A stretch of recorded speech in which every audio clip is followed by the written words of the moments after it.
we normally get lots of detail about who's doing what on what car, and none of that's coming through at the moment, but we will have that through the race, hopefully. But there's so many fans at MOTEGI, which is a difficult place to get to. It is, and a tight technical track.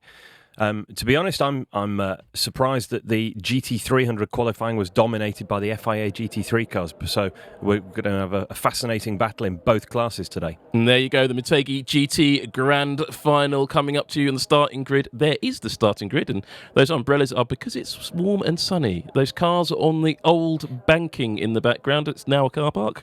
Never used for racing since an earthquake damaged the structure deep down. But look on the starting grid. What's that on pole position? That is not the pole-sitting car, Rob. Well, the pole-sitting car is the Motul Ortec GT-R driven by Ronnie Quintarelli with that record-setting pace. The Wacos LC500 Lexus is in second. Behind them is another Lexus, Nick Cassidy starting the Keeper Tom's car. Championship leaders there, could they win it today? The S-Road Mola GT-R in fourth position. The Forum Engineering JP Oliveira's GT-R is in fifth. The Raybrick NSX versus the Hondas. Izawa driving that in sixth position. Seventh is James Rossiter in the Tom's AU Lexus, and he's always one to watch. Kagure-san is in the Keihin NSX, followed by the Zentsurumo LC500 and the Calsonic Blue car, with Jan Mardenborough taking the start on his favourite Super GT track. Kohei Hirate leads the race, starts the race in the number 11 Denso-sponsored LC500 Lexus, and the Arta NSX alongside him, with Najiri starting that. Hideki Muto in the Motul Mugen NSX GT number 16. Will Jensen Button be in that car next year? Who knows? Bertrand Baguette in the Epson Modulo NSX GT in 14th place, and rounding out the GT500 field is the Wed Sport at Lexus. On pole, as you said, in GT300, though, it is a set of GT3 cars. The Good Smile Mercedes is on the right-hand side of the grid on pole position. Then on the left-hand side of the grid, it's the Arta BMW. Then the Leon AMG, followed by the Vivac 86. Engine problems for that, possibly, we're hearing, but we don't know. Bjorn Verdheim starts in fifth position. His best start position of this season, I think, in the Gainer Tanex GT3. Then the D-Station Porsche, Müller there, in the starting driver role. The Up Garage 86 with Kawabata starting that. Then the LM Corsa RCF Lexus in 8th position. Alongside him is that damaged Golf Porsche. Then the Manipa Lamborghini. Max Orido at the wheel of that very popular driver. The Teddy Bear BMW in 11th position. Sergei Ara starts that. And then the Max Iekin GT86, the GT-Net car, is in 12th position. The Subaru BRZ in 13th. And alongside him, the Lotus, showing quite well this season. Quite well for this race. Let's see how well it gets on in the race. The LM Corsa, the other LM Corsa RCF GT3 car, is there in 15th. Alongside that is the Nissan GT-R of Takaboshi starting that one. The AMG GT of Ava RT Test 01 in 17th. 18th is a Shopping Channel Lamborghini. Then the first of Toyota Priuses. Terrible at qualifying for them. 19th position. The Taisan Sard R8 for Kashima with Parsons at the wheel in 20th. Then the Gainer Tanax GT-R in 21st. The Bentley Yuji Ide, yes, him of Super Guri fame, is in 22nd. And 23rd position is the number 30 Toyota Prius. Alongside that is the Saitama Toyopet Green Brave Mark X mother chassis car. Not pretty, not all that effective either. The number in 25th position is the Sol Ferrari 488 in the race, alongside the run-up GT-R in 26th. Then the Shokomuju.jp GT-R in 27th position. Then the 28th position, it's the Thai 86 make its best qualifying of all, not last. 29th is the AMG, and then that was one of the Mercedes on the back of the grid, I think. But here we are looking. Now, I saw the starting grid briefly, and I saw something special. We'll see if it's going to happen. But 15 degrees ambient air temperature, quite chilly out there in the mountains north of Tokyo. Track temperature is only 22 degrees, and the humidity's 20%. It's going to be interesting to see whose tyres suit this relatively cold, crisp, clear autumnal morning. So we are getting a little message about something, but I'm not quite sure. I think what we're going to get a bit of a shock at is who's sitting on pole position on the grid, because it's not the 23 Motul Ortec GT-R. And we're going to see something, and it's meant to be the Motul Ortec GT-R, but as you pan down, now have a look to see what is sitting at the front of the grid right there. That car is not red, that's orange. And that's not a Honda, a Nissan, or a Lexus. That's a BMW. The DTM cars are on the starting grid. How tempting would it be for one of those drivers, Augusta Farfus there, looking like he's on pole position? Well, everything we're seeing now, everything we're seeing here is possibly leading towards unification of DTM and SuperGT. And, well, look, that would just be a spectacular series, wouldn't it? Well, there you go. 5 minutes to start, says... 5 people. Well, 4 people and a cartoon character. Do you think they delete 1 person per minute? We haven't had the national anthem yet, which we normally would have had by now, so they're dragging it out. Honda NSX pace car, safety car there. Yeah, nice jodhpurs from the lead member of the police display team. Oh, yes, I think that's the first time the word jodhpurs has been used in any commentary for a motor race. And they're all lining up for the national anthem.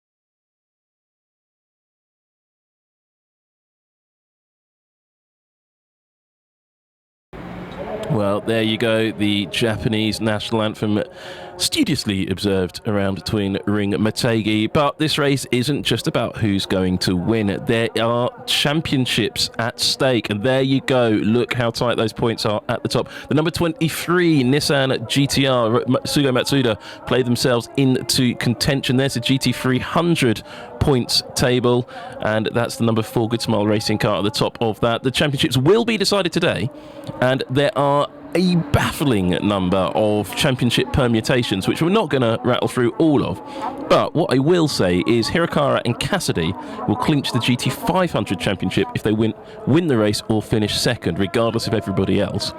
And the Good Smile Racing Mercedes, the Hatsune Miku car, will win the title if it finishes first, second or third. So as long as they get on the podium, they are champions. And they dominated qualifying, Simon, on the GT300 class. They were dominant and they start at the front. The pressure's on for them. And yeah, like you say, a podium position will see them crowned as champions.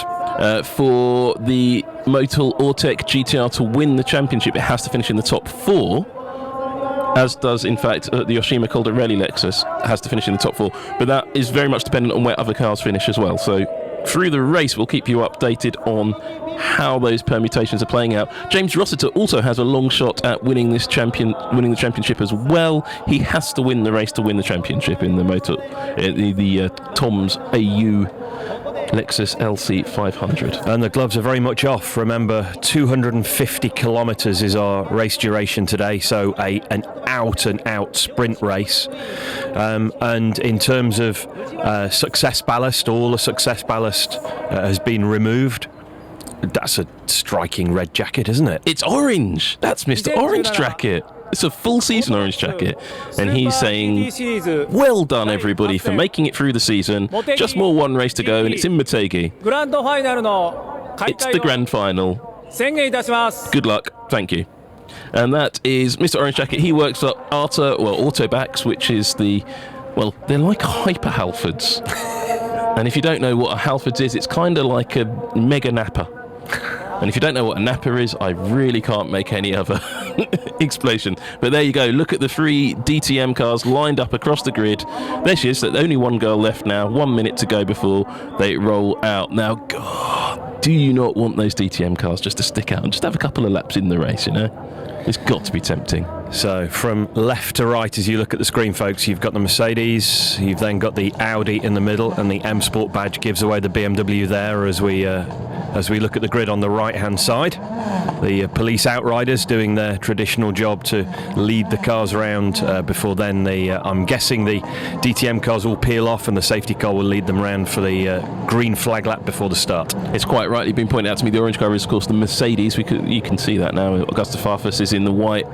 and black BMW with the big M on the badge. And there's a lot of white smoke coming out of that Mercedes on the start line, actually, now we talk about it.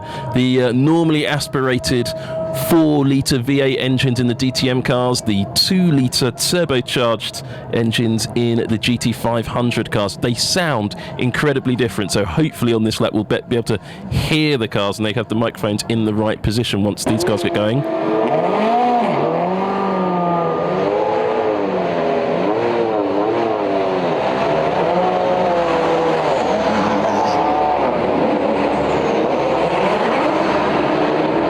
There you have it. You can hear these cars coming off the line. Now, I was wondering, was there a problem for the Mercedes? No, there he is. In formation there, the DTM cars. The Mercedes is definitely smoking, though, isn't it? That's a bit of an embarrassment for the Germans there if one of their cars conks out. And, well, is that the look of the future of this series? 6 manufacturers shooting out in GT500? I don't think it is. I think we're going to have some challenge races, however, because that's what everybody wants. But, oh, do you not want to see those 3 DTM cars just stay out for the opening stint at least? Just run the fuel out. Or the oil in the case of the Mercedes. Well, yeah, it does look like he's puffing smoke, doesn't it? It's now stopped smoking, which is usually when they blow up. Nice attention to detail from the police outriders there. A cheeky change of formation, I noticed. Yeah, that was it, to get through the tight corners. That was a very clever thing. Now, are the DTM cars going to get through without bumping into each other? The GT500 cars have all backed off. It's a shame they've backed off so far. Again, it's just... these German drivers are far too disciplined. I think if you had a European driver, they'd drop back and start weaving their tyres with the rest of the pack. Oh, look, the guys in GT500 have got a job to do, and the ambient temperature is chilly today. The track temperature only in the early 20s, and they've got a lot of work to do to get the tyres warm. It's a relatively short lap. It's less than 3 miles in length, so they're working the tyres hard to get the required temperature and pressure needed for the start. A few comments coming in. Would they call the series Super DTM? That's a good point. And someone just pointed out, would it be 5 manufacturers since Mercedes is leaving DTM? Well, rumours on the ground say it will still be 6. And it might even go as high as 7 or 8. There may be a Mercedes in Super GT sooner rather than later. There is a rumour that will not go away that Mercedes are coming to Super GT in 2019, but not as a works team. So we'll see how that plays out. But in addition, there are rumours of Alfa Romeo and Volvo joining the German series. So it's all to play for. There is some little tidbits of information coming out about the future, and it's all very speculative and it's all very rumoury. It is that time of year, though, isn't it? It is the silly season, and with this particular type of racing, it's the silliest of silly season. Now, look, the Honda NSX pace car has peeled in. Look at that! Oh well, that's proper. They're going to stand on each other's shoulders in a minute or something. Those police riders. But the DTM cars have got the official safety car behind them as the sirens wail from those outriders. And sadly, for now, that is it for the DTM cars in Japan. But I don't think that's the last we've seen of them. Well, apart from this bit where they come around another corner. But when they peel off into the pits, that will be the last we've seen of those DTM cars. But look at these police outriders. They've really practiced this, haven't they? And yeah, I think we'll be seeing them peel to our left, their right shortly at the end of the pit straight, and then we can get the green flag lap underway for real. Now, where are the police going to peel off? Because they've missed the pit in. They've missed pit out. Well, I don't know. Are we getting an extra pace lap? Well, that's interesting. Let's try and think at Motegi. Is there another way back into the pits? There's not really. They may be able to peel in somewhere after turn 2 as the... Oh, there is a small exit into the back of the paddock there, isn't there? Yeah. Well, there's the GT500 field. That is the real topic of conversation today, though we are expecting a great race in GT300 as well.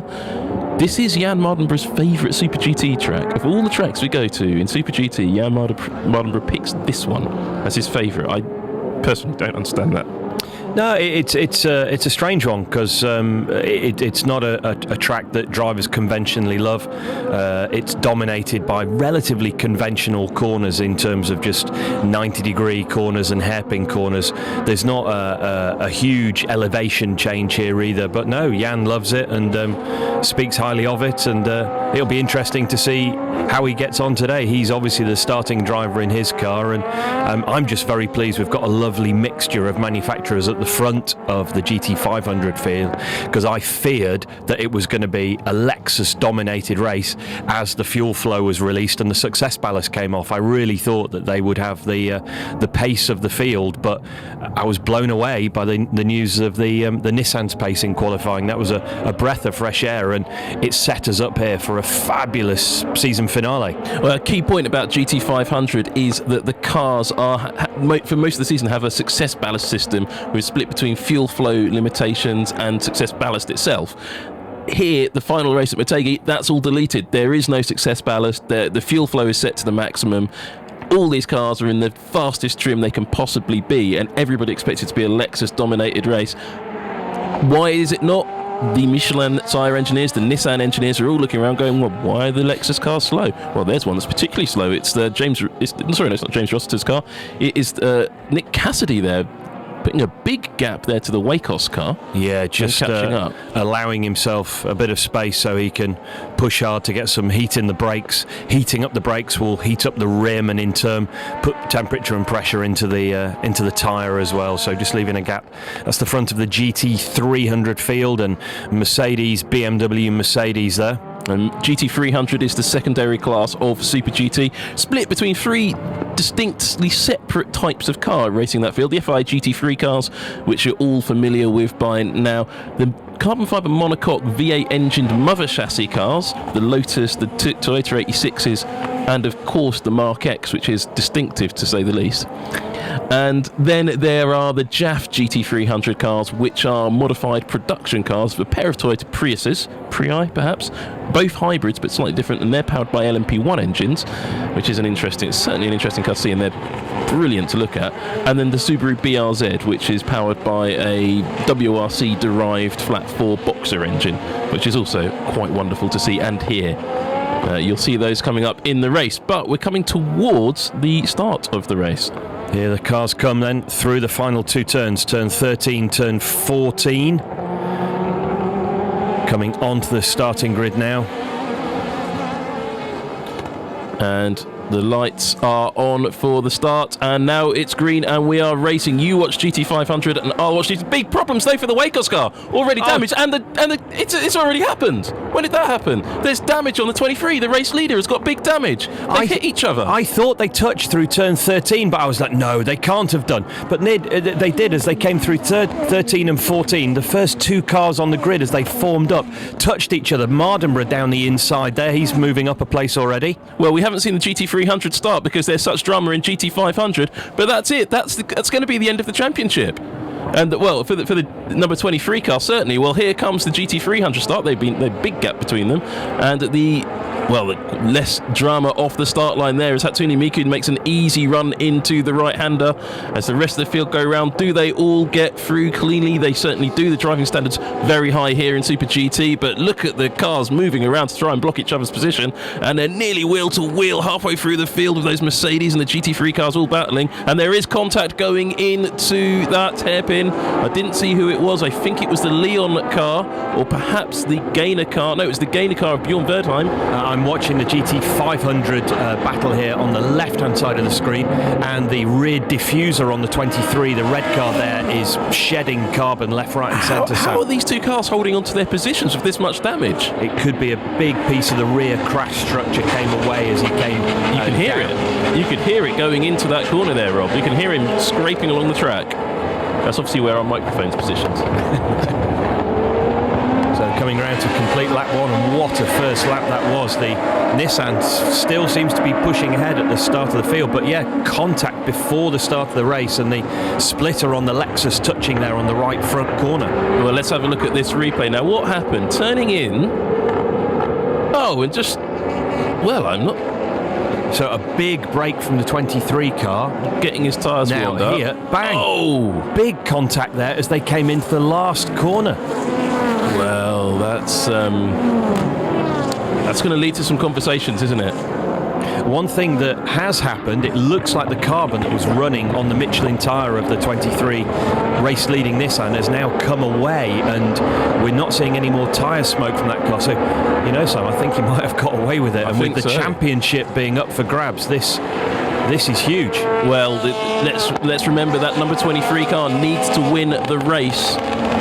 Or finish second to win the championship. Just needs to win. He needs to win the race and then see how the other cars finish behind. But what this is actually doing, the Wacos car with that deranged front end is now holding up the rest of the pack and giving the number 23 car a bit of clear air, which is exactly what he needs, because that car won't be at optimal speed as the Forum Engineering car comes into contact with James Rossiter, who has managed to get up the inside with his normal, very firm manner of driving. Yeah, James Rossiter, a bold move there, coming down into turn 9 as the cars come down the downhill straight, coming into the final sector now.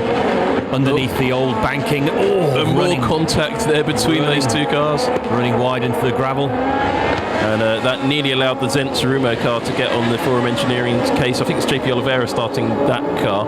But the car to watch for me right now, also on Michelin tyres, like the race leader at the moment, is Chio, who is running in 4th position, but all over the back of Cassidy's Red Bull car, and that's the championship leader.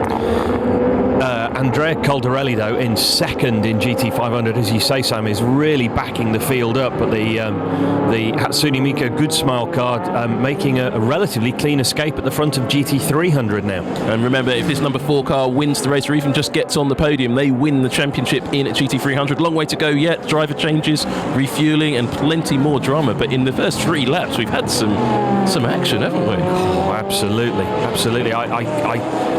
I thought that I saw the 2 cars touch as they came through to take the start, but I thought, no, it just must be a little puff of tyre smoke. But yeah, Andrea Caldarelli there still holding up the field in GT500, and the likes of Rossiter won't be happy to be stuck there as we look. He's last in that little pack of 4 cars. He'll be looking to make a move on the S-Road Mola car before too long. And remember, James Rossiter himself can win this championship, but James is not known for hanging around at the back of the field. He will be working his way through the field. He loves racing these cars more than any other car. I was having a good chat with him a couple of weeks ago, and he absolutely loves being at the wheel of these. But look at the gap now falling out. Now, as Chio makes the move on the Red Bull car, doesn't make it stick this time. He's got to have to do something because Roster is right on the tail of him. Now, that Wacos car, the pit crew sort of looked like they were thinking about a pit stop, but he hasn't made the commitment yet. And that's our championship leader there in the Red Bull liveried Lexus, the 2nd of those 2 cars. He's looking to make a move now on that hampered Wacos car. Yep, Nick Cassidy down the inside for P2. Is the Nissan going to follow him through? No, I thought he was for a moment. I think there might be quite a bit of radio calls going on right now. The S-Road Mola car will be getting calls to say, whatever you do, get in front of the Keeper Tom's Lexus LC500. And all the other Lexuses are saying, let the Keeper Tom's LC500 go and stop anybody else from getting near it, because that's our championship leader. Let James Rossiter runs wide on the exit there. He's really hanging it out. He wants to win this title, and he's doing it the only way he knows how. I don't want to be the first to bring up track limits today, but it's great to see an old school circuit with gravel and grass waiting to catch the drivers if they run too wide. No tarmac runoff areas here at Motegi. Fantastic to see. It's the first time I've ever heard Motegi called old school, but yeah, you're absolutely right. This is what race circuits should be like. You're not cutting corners, none of this arguing about it, but also no temptation of drivers to try and overtake illegally either. The Wacos car certainly has damage now. Just a couple of the pictures, you can see the driver's right-hand side of the bonnet is coming adrift, and yeah, I think that's only going to get worse for Caldarelli. He's got to stop that car soon enough. Look, you can see how deranged that whole right front is. Now here comes Chio. He's got to get that move done, but well, Caldarelli's not making it easy, is he? Chio's going to go, I thought he was going to go around the long way at the 90-degree corner. So as they come down into the final sector, Chio lining up a move which hopefully we'll see him come by into turn 1. So they come round the final right-hander at turn 14. Chio gets good drive off the corner now. Has the Nissan got the straight line speed to get by the hampered Wacos car? Oh, very aggressive there from Caldarelli. Chio, though, that's incredibly aggressive. In down fact, the inside at turn 1. Is he going to be able to leave it out there? James Rossiter's right there as well, trying to stick his nose in, possibly where it's not so welcome. Chio flashing his lights at the back of Caldarelli, not out of annoyance, just trying to put him off his game, but that was incredibly aggressive, but amazing there was no contact there. Again, I'm reminded why this is the best GT championship in the world, one of the most spectacular series to watch. We've got wheel-to-wheel racing in both classes, and this, Chio round the outside. That's not going to make that stick, but here comes Rossiter. He's opened the door for the AU Tom's LC500, I can't believe Rossiter's not going to make this one stick as the car sparks around the outside. Chio touches wheels up the inside. Neither of these two are going to give up on anything, but Rossiter makes the move stick for now. But Chio is not out of this. Those Michelin tyres are going to work very well. And we've seen it. Oh, but there's contact. Lexus on Lexus contact now. So Rossiter up from 7th. He's made the move stick from 7th on the grid up to 3rd now. He's the only man who won't obey the team orders from Lexus saying don't get in front of the keeper Tom's car because James can win this championship all on his own now. Chio's still trying to get past this Wacos car. He's probably screaming behind the wheel like, what do I have to do to get past this thing? And JP Oliveira's now joining in the fight. They're queuing up to get past this stricken Wacos car. Yeah, for sure, Caldarelli, he's losing. Looking at the pace of the car, I reckon he's probably half a second to 3/4 of a second off the pace. And yeah, look at them all queuing up behind. And Rossiter's made his move stick, and he's away. Chio lining up a move now into turn 1. And he's still not going to get it. He's going to get done around the outside there. I don't think he will. He tried the inside line the last lap. He's tried the outside line that lap. He's got to run on the exit of the corner now. Is he going to make it into this left-hander? Trying around the outside there, wheel to wheel. Is he going to brake slightly later? Damage on the Wacos car around the outside. Has he got it? Is he going to make it stick all the way around? Yes, he has. Yes, he has. Finally, Chio is released. But where has the keeper Tom's car gone? It's disappeared off up the road, hunting down the damaged number 23 O'Toole. And Wacos has taken off JP Oliveira. Yeah, JP Oliveira took off the Wacos car, to be fair. There was a little tap there from the car as they came into turn 5. 6 laps. This is great, absolutely great. What awesome racing. And if you've enjoyed these 6 laps of Super GT, there's a whole season for you to watch here on Nismo TV. So don't forget to hit subscribe and like, and the more support we get from you, the more we can bring you next year. As the traffic, the GT300 traffic has already been caught by the race leader. There is the Toyota Mark X, there is the Prius, and a various gaggle of cars. This is a dangerous time for all of the GT500 runners because the GT300 cars are all in a big bunch and battling amongst themselves. But look in the top of your screen to see if you can see that Lexus with the Red Bull branding on it. It's no sign of it yet. That's how big the Motul Ortec GTR's gap became. Yeah, he's really gapping the field now. Oh, there it is. Yeah, just trying to work his way safely through the gaggle, the herd of GT300 cars. And there's Jan Mardenborough trying to put a very aggressive move on the Raybrigg NSX. Is he going to make that one stick around the outside? Not quite, and he's lost the position there actually to one of the Lexus cars. That's Heikki Kovalainen's car, but I think it's not Kovalainen at the wheel. I haven't even got time to look at the starting drivers on this one. Kohei Hirate was the first driver in that car. And there's battles all the way through the GT500 field.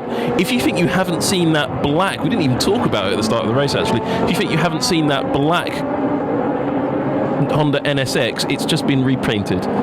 So it's a regular car, it's just got a different livery on for this race. But as we see, it is a drive-through penalty, probably quite rightly there for... It was Daiki Sasaki, not JP Oliveira. Beg your pardon, sorry JP, sorry. Yeah, no, Daiki Sasaki with a drive-through penalty for that contact on the back of Andrea Caldarelli. Now look at the traffic that the race leader is having to deal with. This whole, just as you say, herd of GT300s all involved in their own championship battle, their own race, and it's up to the GT500 driver to get through it. But look behind him, there is the Tom's Red Bull car behind him. Ronnie's got to get this done. Even the slightest delay means he's got a Lexus on his tail. And as it stands, with Hirakawa, and it's Nick Cassidy at the wheel of the car, the Lexus Tom's car at the moment, that he is in title winning position. Second position is all the Lexus needs. Here's another car that is in title winning position, which I thought for a moment was going a bit slowly, but that was just foreshortening of the lens, is the number 4 Hatsune Miku car, a very popular car in this series and on this channel. And we'll be coming to look at your chat when the racing calms down a little bit, which it's not showing any sign whatsoever of doing. And in the pits is James Rossiter. Now this isn't scheduled, 8 laps in, tyre change, has he picked up a puncture? This is crucial. This is one of the championship contenders. Rossiter, of course, has to win the race to be in championship contention, but stopping on 8 laps, no driver change. Fuel going in, though. They're rolling the dice strategically, but that must be a problem on the car. Yeah, I'm pulling my curious face. All I can think is the car has picked up a slow puncture, and that's fired an alarm on the onboard tyre pressure monitoring system these cars run. Well, he did run off the track quite heavily. They're very leisurely now. No, there's a problem with this number 36 car. That is a shame for that car. It is now really the end of James Rossiter's 2017 title hopes. We did see James have a couple of run wides, particularly on the exit of turn 4. He ran very wide with that right rear wheel, and whether he's damaged the underfloor, he's clearly reported something to the team, and they're investigating. Well, that mechanic's pulling quite hard on the brakes and the upright, so it suggests there might be a suspension mounting point issue with that car. Big shame there for Lexus. That's one of the runners out of the title running. But here is the other one, the third in the title at the moment, third in the title hunt at the moment, the number 23 Motul Ortec GT-R. And whatever was rubbing on that left rear wheel, Sam, has clearly come away, and they've dodged a bullet with that one, I think. Well, hopefully it's not a big chunk of tyre.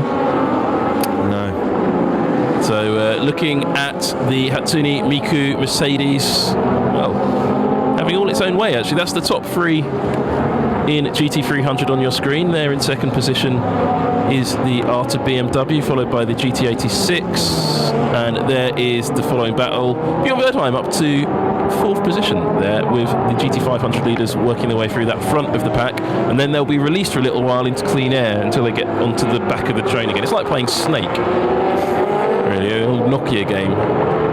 If you're not old enough to remember Snake, what it is, just press down on YouTube enough and then a little button will give you a game you can play.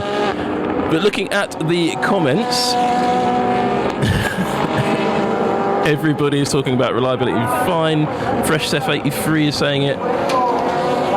Bermside BMX says, speaking of strategy, are we expecting this to be a one-stop race? Yes, we are. This is absolutely a one-stop race in these dry conditions. And that was James Rossiter's Lexus being pushed into the garage you just saw. So we probably won't see that car featuring very much anymore. Championship over for James, unfortunately. Nick Cassidy pushing as hard as he can there in the potentially championship-winning Keeper Tom's Lexus. Still keeping the number 23 Nissan within sight. He's only a couple of seconds down the road now. Yeah, the lap times you're seeing on your screen aren't particularly relevant at the moment, as are the gaps you're seeing on your screen. They're not absolutely reliable, because as you can see, the cars are working their way through traffic, and it's just where they pick up that traffic. Now you see, as the Gaynor Tanak's car of Bjorn Wertheim is passed by the Tom's Red Bull car, you'll start to get a bit more of an understanding of what the gaps are, but there are still 3 more GT300 cars for these two to get past, but the gaps are now going to be a little bit more reliable to look at. See brake dust coming off the front of the Keeper Tom's car there, really working the brakes hard, coming down now into turn number 5, the downhill approach. Yep, a little puff of brake dust there. The questions are coming in the chat. Will we see any of these GT300 cars in the Asian Le Mans series? Of course, a few years ago, Super GT, the GT300 class, had the Asian Le Mans series Japanese round as a GT300 championship round. Well, that isn't planned for the current session of Asian Le Mans. However, I will be out there for the Asian Le Mans round at Fuji Speedway, and I will try and ask that question and come back to you. We might hear about it during the NISMO Festival live coverage, which will be coming up in a couple of weeks here on NISMO.TV, and that's one not to watch, but we'll talk about that later, because look at that. Oh, and that Lamborghini got turned around. Is that a Redo? Well, not a Redo in the shopping channel car. Yeah, a little bit of contact there from the Zendt Tsurumo car coming round. I think it was turn 9 there. You might get a driving moral hazard penalty for that. Driving moral hazard penalty is what you get. Now let's have a look to see whose fault this was. The Zendt Tsurumo turned in. Yeah, he gave the Lamborghini nowhere to go, really, did he? He gave the Lamborghini nowhere to go, and of course the Lamborghini left-hand drive, huge blind spot. He definitely won't have seen the GT500 car tucked there. So yeah, I have to keep a look at the bottom of the screen for a drive-through. Yeah, I think that will be a penalty. That's good news though for the driver for the number 12, Jan Mardenborough, hailing from Wales. It's a bit on the side of England. Aurélien Bonnet says, no word from the steward on pre-start contact on the first two cars. I suspect, Aurélien, they're not talking about that because the battle's proving quite good and they don't want to penalise, well, either of those two cars. The Wacos car we haven't seen come to the pits for a repair yet, but it's got to be a matter of time, really. And who would you penalise? Who would you penalise? Because the race hadn't started. It clearly wasn't intentional. They wouldn't be looking to form contact intentionally before the start of the race. So no, I think the stewards have done right by just leaving that one alone, to be honest. And I'm very pleased for now, touching wood, that the damage to the red Nissan hasn't proved more serious. Yeah, I know, it's impressive that car's withstood that and not really had enough damage. I thought it was all over at the start, as I said, but it wasn't. And the number 23 car lived to fight again, and it is having to fight now for its race lead. Which race did we see the blue Calsonic car lose a big section of floor? Was that Suzuka? Maybe. But that lost a huge box section from the rear diffuser, and it hampered it for a couple of laps, and then they just cracked on. If you don't follow SuperGT on a regular basis, first question, why? You should. Secondly, there is a bit of history between the red car and the blue car. You're seeing the blue car, the Calsonic sponsored Nissan GT-R, and obviously the race leader is the number 23 Motor Lawtech car. There were quite a lot of races where the two bumped into each other on a hugely reliable basis, and now the drivers all get fined. Well, they're in the back of the garage talking to, I believe that was Tachi-san, one of the owners of Tom's, was James Rossiter, looking rather dejected at the end of his championship run. Yeah, a very aggressive, typical James Rossiter push from the start, climbed up from P7 to P3, but yeah, picked up a little bit of damage somewhere along the way, and they've called it a day there with the Tom's AU car. So unfortunately, Rossiter's championship aspirations end in the garage. The Forum Engineering GT-R penalty, according to RJ Connell, wasn't for the avoidable contact, but it was for passing under a red flag in the warm-up. Well, there you go. So there might be more penalties for that Forum Engineering car. Yeah, if I were a driving standards officer, I would be pointing the finger at him for that little sort of touch as they came down into turn 5. So the inter-class battle continuing now. It's interesting to see that Chio's pace has fallen off in the S-Road Mola GT-R, the other Michelin shod car in the race, and he seems to be getting a lot of rear ends. You saw it sliding there on the exit of the corner, and he seems to be now dropping back into the clutches there of the Zendt Tsurumo car as a bird flies across the track rather bravely. But we're also seeing quite a lot of brake dust off the front of that Lexus. Are these Lexi running into braking problems perhaps? That would throw a bird amongst the GT300s. Well, we've seen in the last few races a lot more brake dust coming from the Lexus. Perhaps they're running a different compound of brake pad. It is a slightly shorter race, 50 kilometers shorter, but Motegi is traditionally hard on the brakes. There's a number of very tight low-speed hairpins with high-speed and downhill approaches. So yeah, really hard on the brakes here. Yeah, I was just watching to see the right front is where I saw the brake dust coming off, and obviously with the problem, the currently unknown problem for James Rossiter. But it does look like Chio's just dropped back. He's become slightly less competitive. Oh look, there's a Honda NSX in the race. That's the first time we've seen one of those today. Yeah, I know. The Hondas really aren't doing well here at their home circuit of Motegi. Honda has its big collection hall just up on the hill there. I've never actually managed to get up the hill because every time I go to Motegi it rains. So questions coming in about the GT500 class. How are the cars? If you want to set up a GT500 team, how do you go about getting a car? It's actually very difficult. These are all manufacturer-owned cars. In all three manufacturers, the cars are owned by the manufacturers, the teams are appointed, and you are essentially a works team. You would need a colossal amount of cash.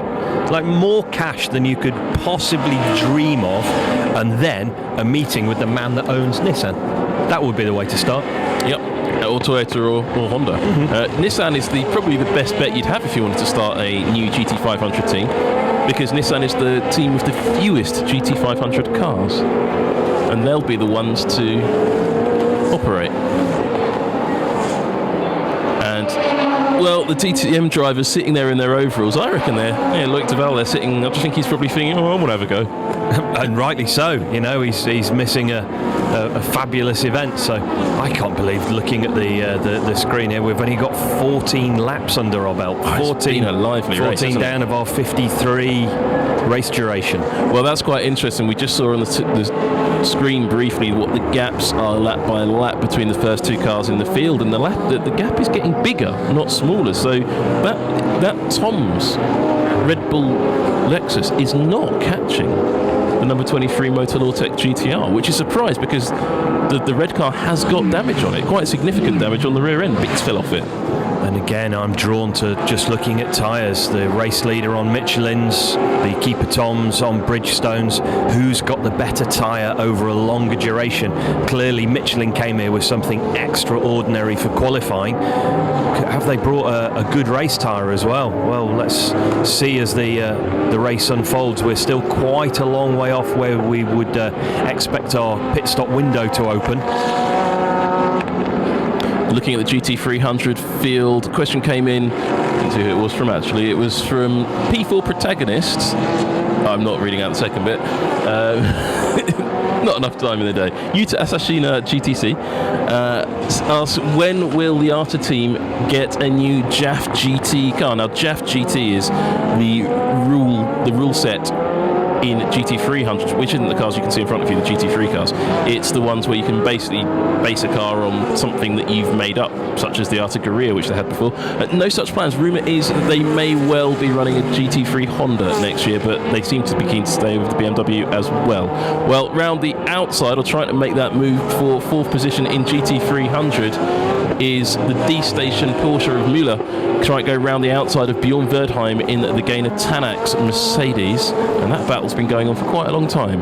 And conspicuous by their absence, Sam, are the mother chassis cars and the more traditional Japanese GT300 cars, the FIA GT3 specification cars, the BMW, the Mercedes and the Porsche we're looking at here. They are the class of the field. They're really suiting the configuration of Motegi. There is only one non-GT3 car in the top 8, and that is in third position. That is the Vivac 86, which we saw with all the bodywork off on the starting grid, but it's all gone back on. The car seems to be working quite nicely. 8th and 9th positions are also filled by the non-conventional Japanese cars. Good to see those JAF GT cars and the mother chassis cars, because I just think they're a lot more interesting than GT3 cars.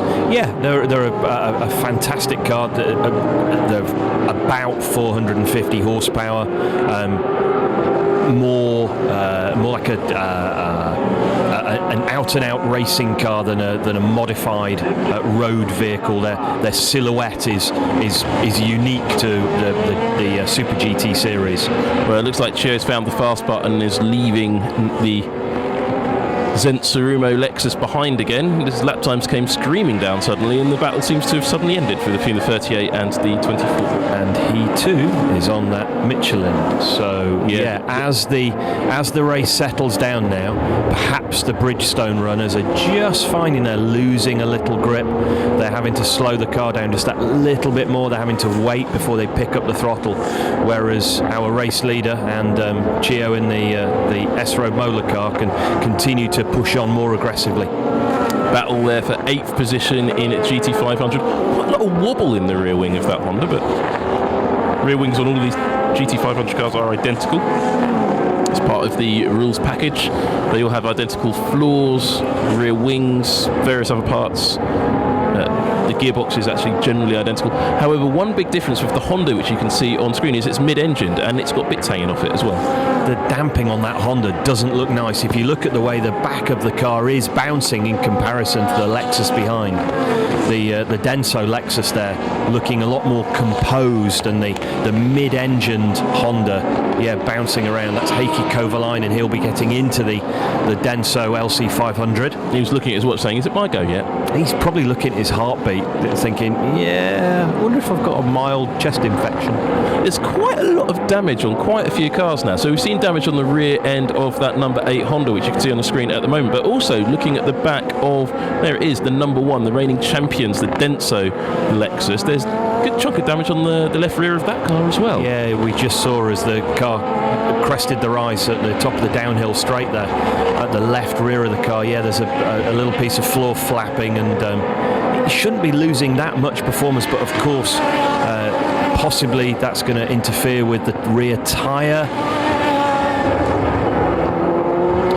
So if you're enjoying this racing here at MOTEGI, we need to see you hit like, and you got to hit the subscribe. There's over 1,000 of you watching at the moment, and so hit like and hit subscribe, because we need to get all those likes up, because that's how we're measured on Bring It Backness for next season. So we need all of those likes. And Jan Marden, we're getting very racy. He likes. He wants to get past Izawa's Raybrig NSX. It's all the blue cars there. There's the Keihin NSX just behind the Calsonic blue car, with the blue car of the Raybrig car in front of them in the battle for 5th. Jan's body language in the car is just completely transparent, isn't it? You can just see he's so keen to get by, but just needs to be careful. These cars, they can take a hit, but Jan will be looking to keep a clean pair of heels and just make a good impression at the final race of the this year's championship. It is a bit of a commentator's nightmare when these three cars get together, because when the camera angle goes gloomy like it just did, all you can see is silhouette and headlights. Well, here is the first pit stop quite early on for the Good Smile Racing team, the number 4 car, leading the championship in GT300, having a very quiet race out in front. There is Hatsune Miku. Brilliant. It's the best kind of race to have, a quiet race whilst leading. But stopping on lap 18, which is fairly unusual for these cars. You'd think on a one-stop race, 250k, around MOTEGI, you'd stop just the mathematical midpoint. Yeah, there must be some sort of strategy to it. I can't think why. Maybe they'd like to have a little look at the car, but no, the car's showing great pace. They must just be planning an early stop. Now, some teams famously, like the Lotus Evora, they've got 2 drivers. One driver's much faster than the other driver, but right now the driver at the wheel of the Mercedes there doing a great job. These cars run a special race fuel, Sam, or do they take on board just like a regular pump fuel like we put in our road cars? That's quite an interesting question. So one of the regulations in SuperGT and Super Formula for that matter is that all of the cars in the field have to run on whatever fuel is available for sale in the paddock. Okay, so it's like a different fuel at each track. So the cars will be mapped for probably what we would consider a premium grade unleaded product. And what happens is in the GT500 cars, and I think I just saw the Forum Engineering car come into the pits there. In the GT500 class, the manufacturers actually go to the track for a while off, as we've got damage for an Audi under the bridge. Now, has he hit something or he blown up? I think it's a Lamborghini. I think you're right. It's a fire in a Lamborghini. Oh, we've never seen that before. Yes, indeed, it is a Lamborghini on fire. Well, it's Spa or something. That happens a lot. But yeah, they don't have a special race fuel. They have to use the race fuel from the paddock. So the manufacturer engineers go out to the track, take a fuel sample of all different fuels, because sometimes there's 2 or 3 different fuels available on the pumps. Go back and map their GT500 engines to that specific fuel before the race. Tell you what, a great stop from the D station Porsche. That's brought them right back into what will be a race-winning position. It really has. I mean, they're right behind the class leader there as the car is on fire. That going to bring out a safety car? I don't think it probably will. No, he's pulled off to the right coming out of turn 13, so he's a long way off the circuit. But I was reminded that as the Good Smile Mercedes left, that of course no tyre warmers in this series, and it is a chilly day, so the cars making those early pit stops are going to struggle to get heat in the tyres, as we've seen the positions have changed between the D station Porsche and the Mercedes we're looking at there. And the Mercedes is looking like he's struggling to get it turned in on those cold tyres, really struggling on those tyres actually. That number 4 Hatsune Miku car looks like it may have a few issues. He's certainly losing huge ground now to the D station Porsche. He's not getting back up to speed at all. And that's Nob Taniguchi. You'd expect him to be in the car and on it, Sam, and he's clearly struggling with something. Yeah, that's surprising. That car certainly, I mean, I know it's next to GT500 there, but it doesn't look happy, and I just saw it squirming around. Look, he's not going near the curbs. He's in trouble there, Rob. And he's got a championship to think about as well. Yeah, he's braking early, struggling to make the clipping point at the hairpin. And well, what we're seeing here is, oh no, there's definitely problems for that Hatsune Miku car now. Taniguchi just didn't accelerate out of the corner. There was no fight in that GSR car. Oh, very strange. Okay, so lots of early pit stops in GT300.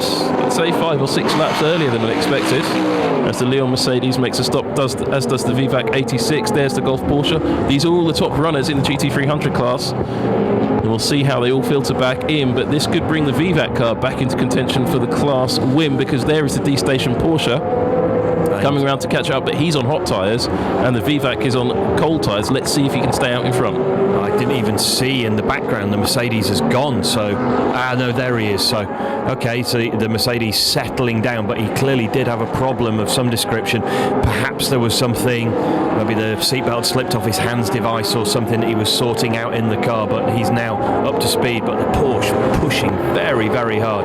Yes, but look, the VVAC 86 is out there in front, and that car is, and the Leon Mercedes there as well. So the D station Porsche is going to get past the Leon Mercedes maybe, but oh, they're nearly banging wheels and nearly taking off that GT500 car going up the inside. The 64 car in its special black livery. That's to celebrate a watch manufacturer who sponsor the team. And it's a one-off livery for this race. So that would be a really expensive Ebro model.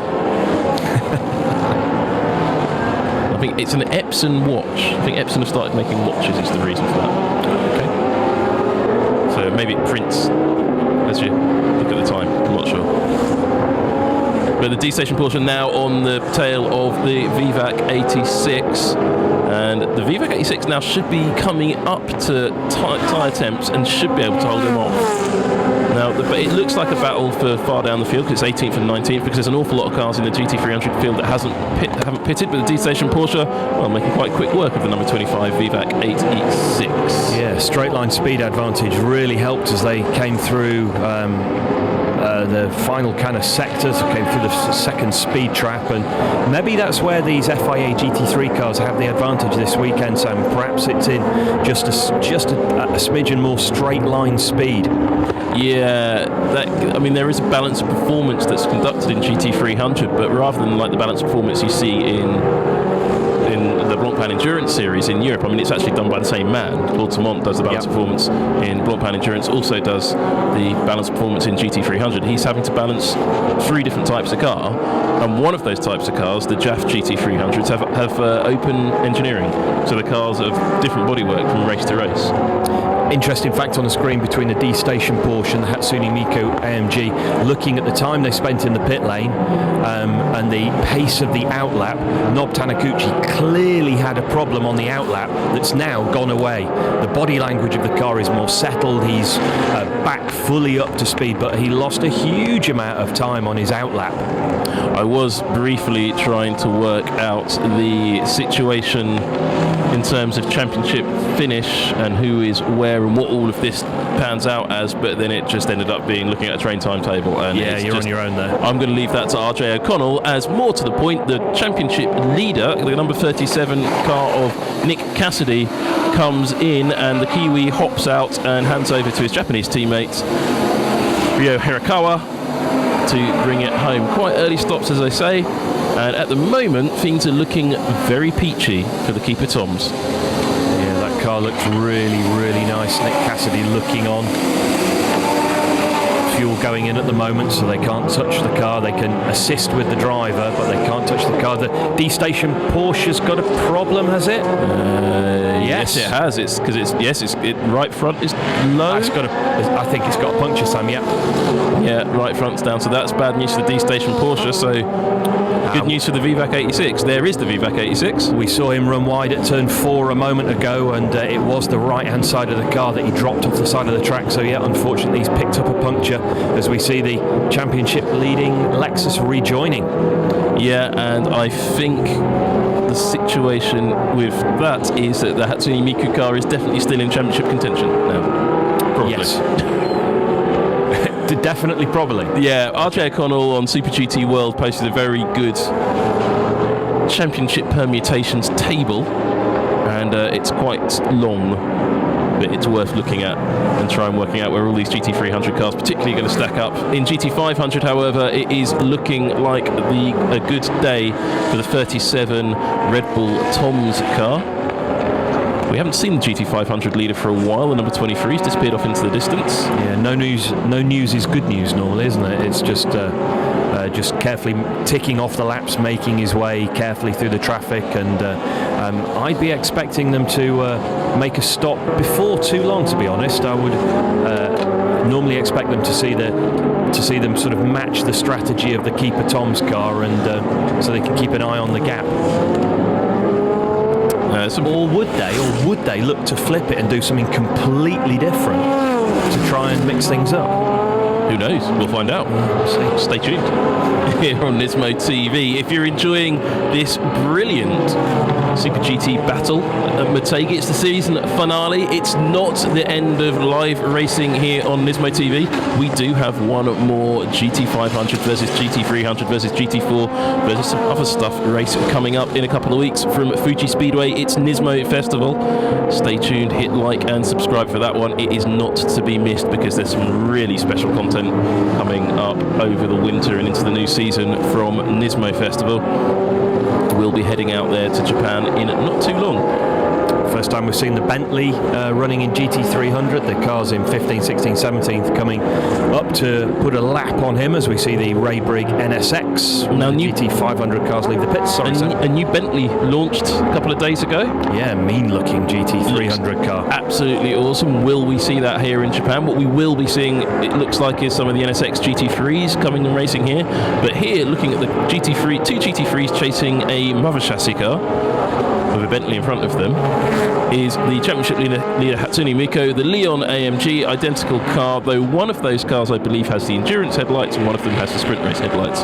We've spotted this before, and the VVAC 86 is, well, just looking quite strong in front of both of them. The SARD team have released the Kraken. They have got Heikki Kovalainen in the car now, so Heikki only knows one speed, a little like James Rossiter. He'll be pushing as hard as he can to try and make up for what for them has been a relatively disappointing season, only coming into this event running 7th in the championship table with only one win so far. Look at that's the battle on track. The Yuji Ide, he's the same fellow you saw in Super Aguri and Formula 1, usually upside down, and well, nearly causing trouble there for the VVAC 86. Yuji Ide drives like Yuji Ide knows how. That was quite close. That was nice and close, yeah. On cue as well. Thank you, Yuji. made me look like I knew you were going to be quite lively on track. And nearly, of course, if that had got into a bit of trouble, it nearly took out the GT500 leader. Well, championship leader. Yeah. It just goes to show how careful these GT500 guys have got to be as they come across these battling GT300 cars. Now, if you're looking at the top of the screen, you'll see all those positions shuffling around. That's a car disappearing down through the field because they've dived into the pit lane, and that's why there they all come out of the pit lane. Jan Mardenborough having given up his seat in the Calsonic GT-R, handing over to his teammates, the GT500 cars cycling through their pit stops. And you'll see the little blue blobs with the number 1 on the top of the screen. That's for cars who've made a pit stop. And that means it cycles through the series. The whole field cycles through. And there is the race leader, the number 23 Motul Ortec GT-R in for... That's Ronnie Quintarelli handing over to Sugio Matsuda. There is Matsuda. And there's Ronnie hopping out.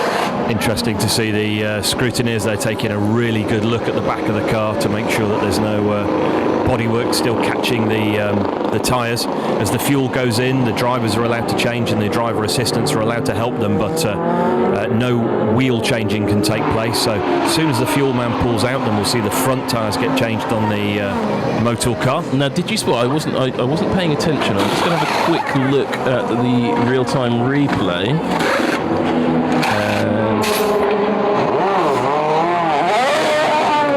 Just having a look to see if it's a 4-tyre or a 2-tyre stop. I think they did a pair of rears before the fuel and the pair of fronts thereafter. Absolutely what they do. What you may see, and we've seen it in this short race at Motegi before, is perhaps some cars that are lighter on the tyres, notably the VVAC 86, and that may be how it's jumped forward in the pack.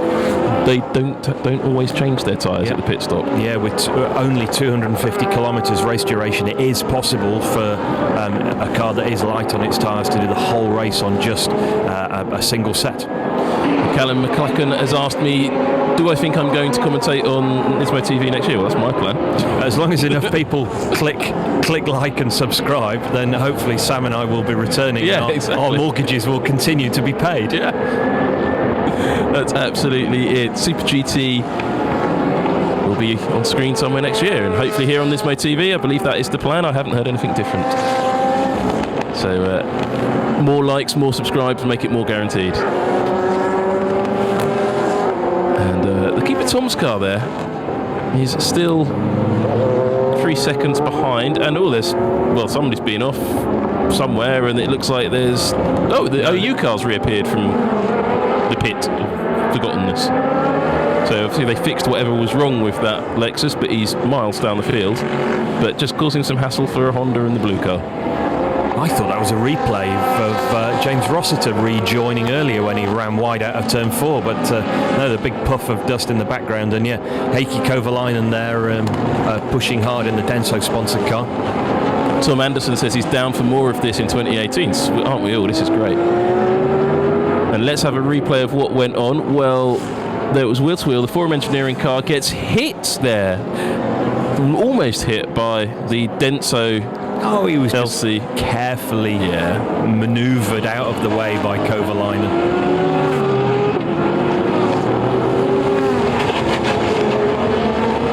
I had my vision taken there for a moment by another big bit of carbon coming away from the LC500, the number 1 car we're looking at there. Okay, here we go. Again. So that's a wheel arch liner. It's got some sponsor logos on it. So the maybe racing driver who doesn't really know what a wheel arch liner looks like. No, I don't think it is. I think it's the little legality panel at the left rear of the car, which we've seen with damage on it before.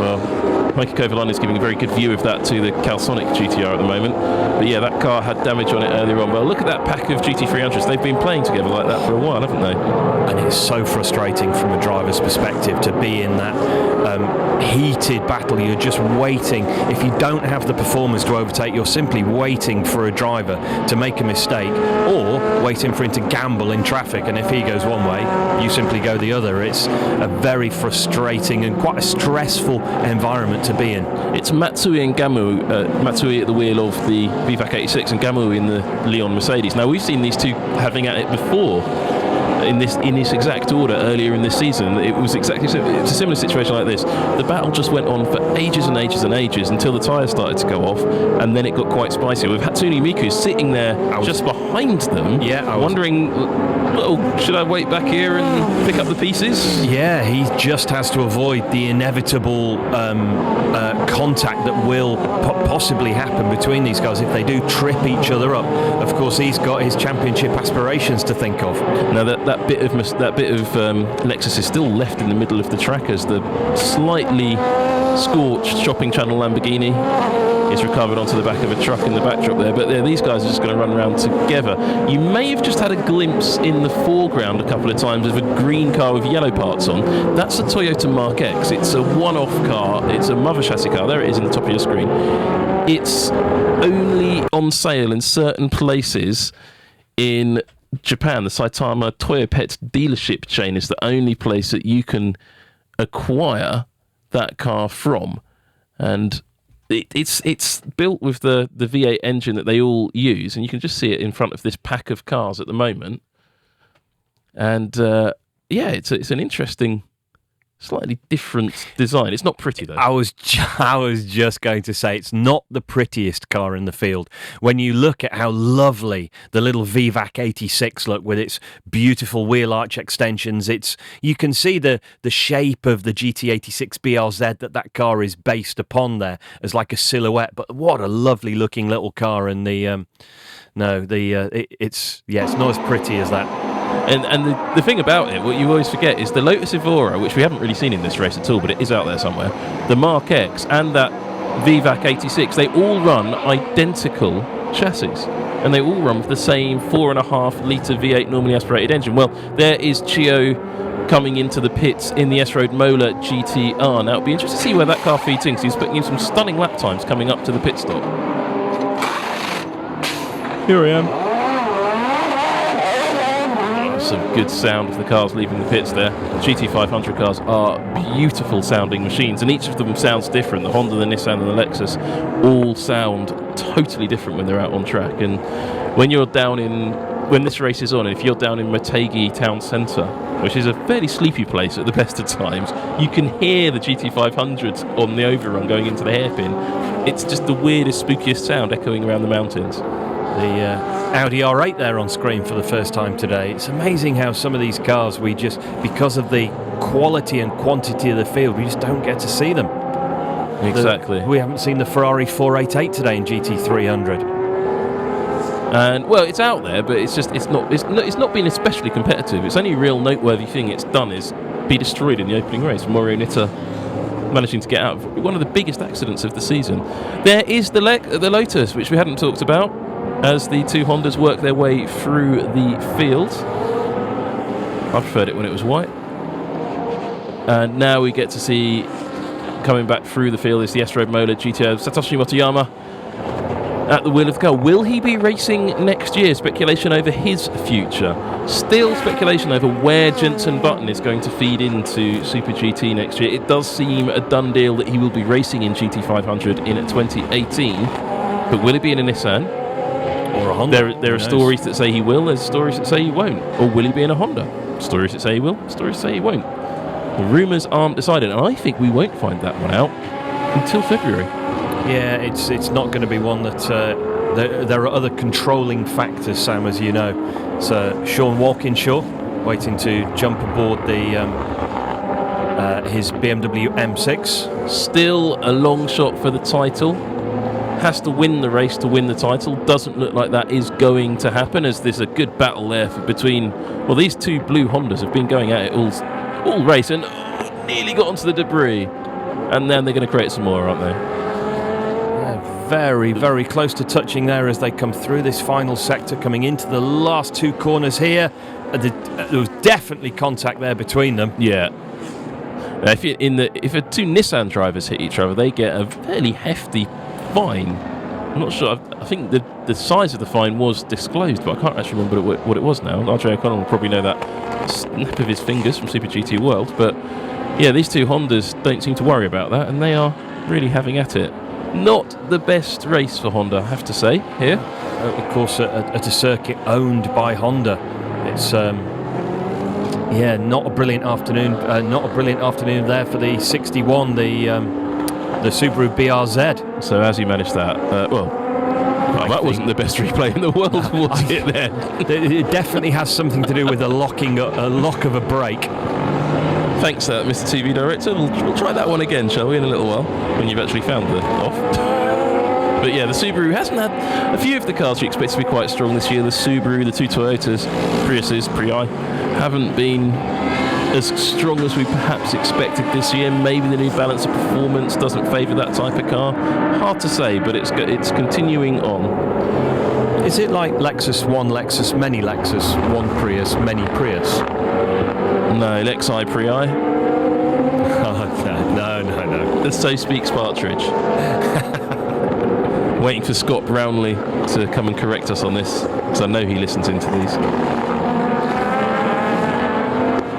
Here on Nismo TV, we are watching the SuperGT 2017 Grand Finale from Motegi, the twin ring Motegi. The Subaru's got back underway, and it is a thrilling race from the first lap onwards. The leading car in the race, the Motul Ortec GT-R, has damage from before the race started.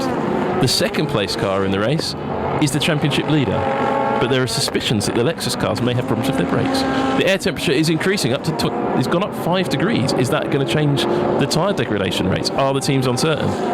Who knows? In Super GT, they have not just a choice of tyre manufacturers, 5 different tyre manufacturers, but each tyre manufacturer for each class brings soft, medium and hard compounds as well as the different wet tyres. And we don't get the soft, medium and hard compound data until the day after the race.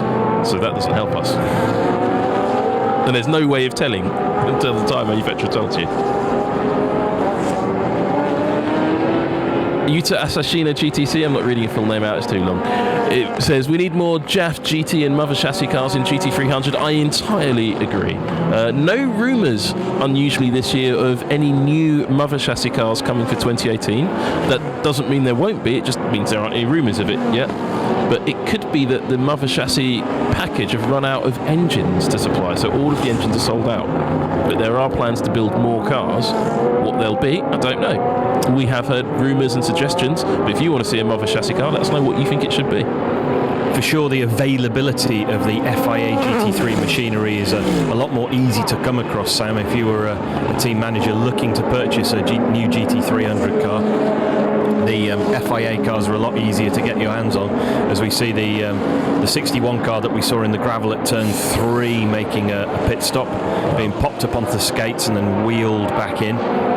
That's a Works Subaru, one of the few Works cars in GT300. Strictly speaking, Works teams shouldn't be in GT300, but there's a few cars out there that aren't at all Works run, but it's pretty clear that that is a Works car. And yeah, well, that was the enthusiastic girl just being told that, you know, that's it. The cross of the hands from the number 1 mechanic there. The Cross of Doom. The Cross of Doom. Yep, game over.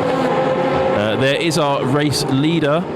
I'm amazed they've got such a big gap. I mean, Nissan hasn't won a race this season after dominating since this rule set came in, so really overdue a victory. Came very close in Thailand. Jan Mardenborough, if it hadn't been for that fueling error, was very close to changing the score completely, and would have changed things for the Red Bull Lexus as well, which is now leading the championship as a result. So on screen, our race leader being hunted down by Bertie Baguette in the stealth liveried Honda NSX there. Well, I guess instead of calling it the Epson NSX, we now have to call it the Troom. The Troom NSX. Isn't that a golf course in Scotland? Yeah, really bad tasting caps as well and wigs. But yeah, the 64 car in that unusual era, that is in second position, of course, as you can see on the screen. It hasn't made a stop. The AU LC 500 is out there. And now we're seeing a replay of the Troom NSX being passed by the Motul Ortec. Well, that wasn't very important. Well, there is the mother chassis Lotus. Lots of trouble, usually serious. Looks quite terminal. So that's the top of the crest after turn 10 as they come into the downhill straight, and Unless he gets going, Sam, we could be looking at a safety car because there's no immediate way to drag that car up. Safety car would away. be very bad news for quite a few people, but most of all, the number 23 MOTEGI GT-R got 11 seconds over the second position. He just wants to keep that gap out there. These guys, 6th, 7th and 8th, they are fighting for the class win. There's still cars in GT300 that haven't yet stopped. Safety car comes out, it could change the picture of this race overall, and it could interrupt the overall standings. I wonder if Bando-san is sitting in his office going, no safety car. It's just leave the Lotus where it is. I'm trying to work out who would be the winners and who would be the losers, and it would firmly put the cat amongst the pigeon if the safety car were to come out now. No, we've just got a comment in from Fujisawa, so no, have a look on the chat. I'm not reading that one out because I didn't study Latin at school. We're discussing what would be the name of Lexi and Prii. Who knows? But there you go, there's the pit stop summary for GT300 on your screen. You can see who hasn't stopped, and they are the guys in front of these guys who are having this tense but uneventful battle. Matsui, Gamu and Taniguchi, who is being rather circumspect, unusually for Taniguchi. Really not championship at stake, Sam. Yeah. It's the only way you've got to be. And only needs to be in third position. Well, they're sorting out the Lotus with the first response operation, or first recovery operation, the throw car. Something in SuperGT, you'll see that very slow moving SUV on track at quite time. They drive the slow course cars around the track during the race. It's normal. It may seem unusual to European eyes, but in practice they had buses going around on the track with the race cars. And there are questions coming in from a kid named Kenny96. What do the red and blue lights on the windscreens mean? It's which driver is in the car. Yeah, driver ID lights. It's unusual, actually. It's one of the few series in the world to allow a forward-facing red light. You can see the colour of the headlights. The GT300s run the yellow lights and the headlights, and the GT500s run the white headlights. But normally within sort of conventional European and world motor racing, you're not allowed any forward-facing red light. But here in Japanese GT, yep, driver ID lights. The Raybrig NSX and the Keihin NSX, these two blue Hondas, have been squabbling since the first lap, really, over who gets to be in fifth position, which has absolutely no bearing at all on the championship. It may have a bearing on who gets a contract to drive for Honda next year, though. So now we see our GT300 leader coming in to make his pit stop. And that is Takagi giving way to Sean Walkinshaw, formerly of this parish. That's a car that is in contention for the GT300 championship. Has to win the race, probably won't. So we'll see where he feeds back out with this gaggle of three cars. Could he have played a blinder with this late pit stop? We'll see. Running in clean air might be. He's not going to be a million miles away, but those tyres are stone cold. Now, let's see, looking back down the track to see where that number 25 VVAC 86 is. Nowhere to be seen. I think it's disappeared off up the road. Yeah. There he is. Oh, no, he hasn't. No. They're coming through. No, this has played well. They're coming through to start the lap. So the BMW, the M6, has played a blinder, I think, Sam, with that slightly later, much later driver change. Now, it's a question now, how quickly can Walkinshaw get those tyres up to temperature? Even now, with that situation, it still isn't enough to give. Oh, as the Leon Mercedes finally makes a move stick on the number 25, but is he going to keep it there? The 25 is going to be fighting back up the inside. He didn't see that one coming. The 25 driver was caught napping. He was caught napping by the older specification Mercedes SLS there on the right of our screen, flashing away. The Leon Mercedes just took advantage of the VVAC being distracted and went down the inside. Great move. And that old Mercedes does look really old now. Oh, has the VVAC got a problem, I wonder? Are things not quite right in that MC86? Because Hatsune Miku is all over his rear end as the AU Tom's Zombie LC500 makes its way through to continue driving around in zero position. It's not even being scored, it's so far down. There you go, there's the gap between the 86 and Hatsune Miku. Well, doesn't really matter because you can see it on screen. Nob Taniguchi there in the Mercedes, now looking to make his move on that VVAC 86. And yeah, like you say, Sam, it does look as if he's got a problem. It does. I think that is a bit of a slow-moving VVAC 86. And it's interesting. I mean, these cars are great. Now, here's another car that could cause a little bit of an upset. The number 51 Project Mu LM Corsa. Well, she's happy. It's cold. Jumping up it's 19 degrees centigrade, and she's got 3-layer Nomex on. She's not cold. That is the car that's in second position in the GT300 Championship, leaving the pit lane now, but crucially, leaving behind Hatsune Miku and leaving behind any hope of winning the championship, I think. Unless they have a storming recovery drive and very quickly get up to speed, yeah, they're going to struggle from there. They're going to be, when those tyres come up to temperature, they're going to be in about 7th or 8th on the road, I think. And for the Nakayama Tsuboi LM Corsa Lexus to win the championship, it has to be on the podium with the Hatsune Miku car not doing very well at all, and the Hatsune Miku car is currently doing quite well indeed, but it does need to clear this number 25 mother chassis 86, because yeah, I mean, look at the Leon car is gone.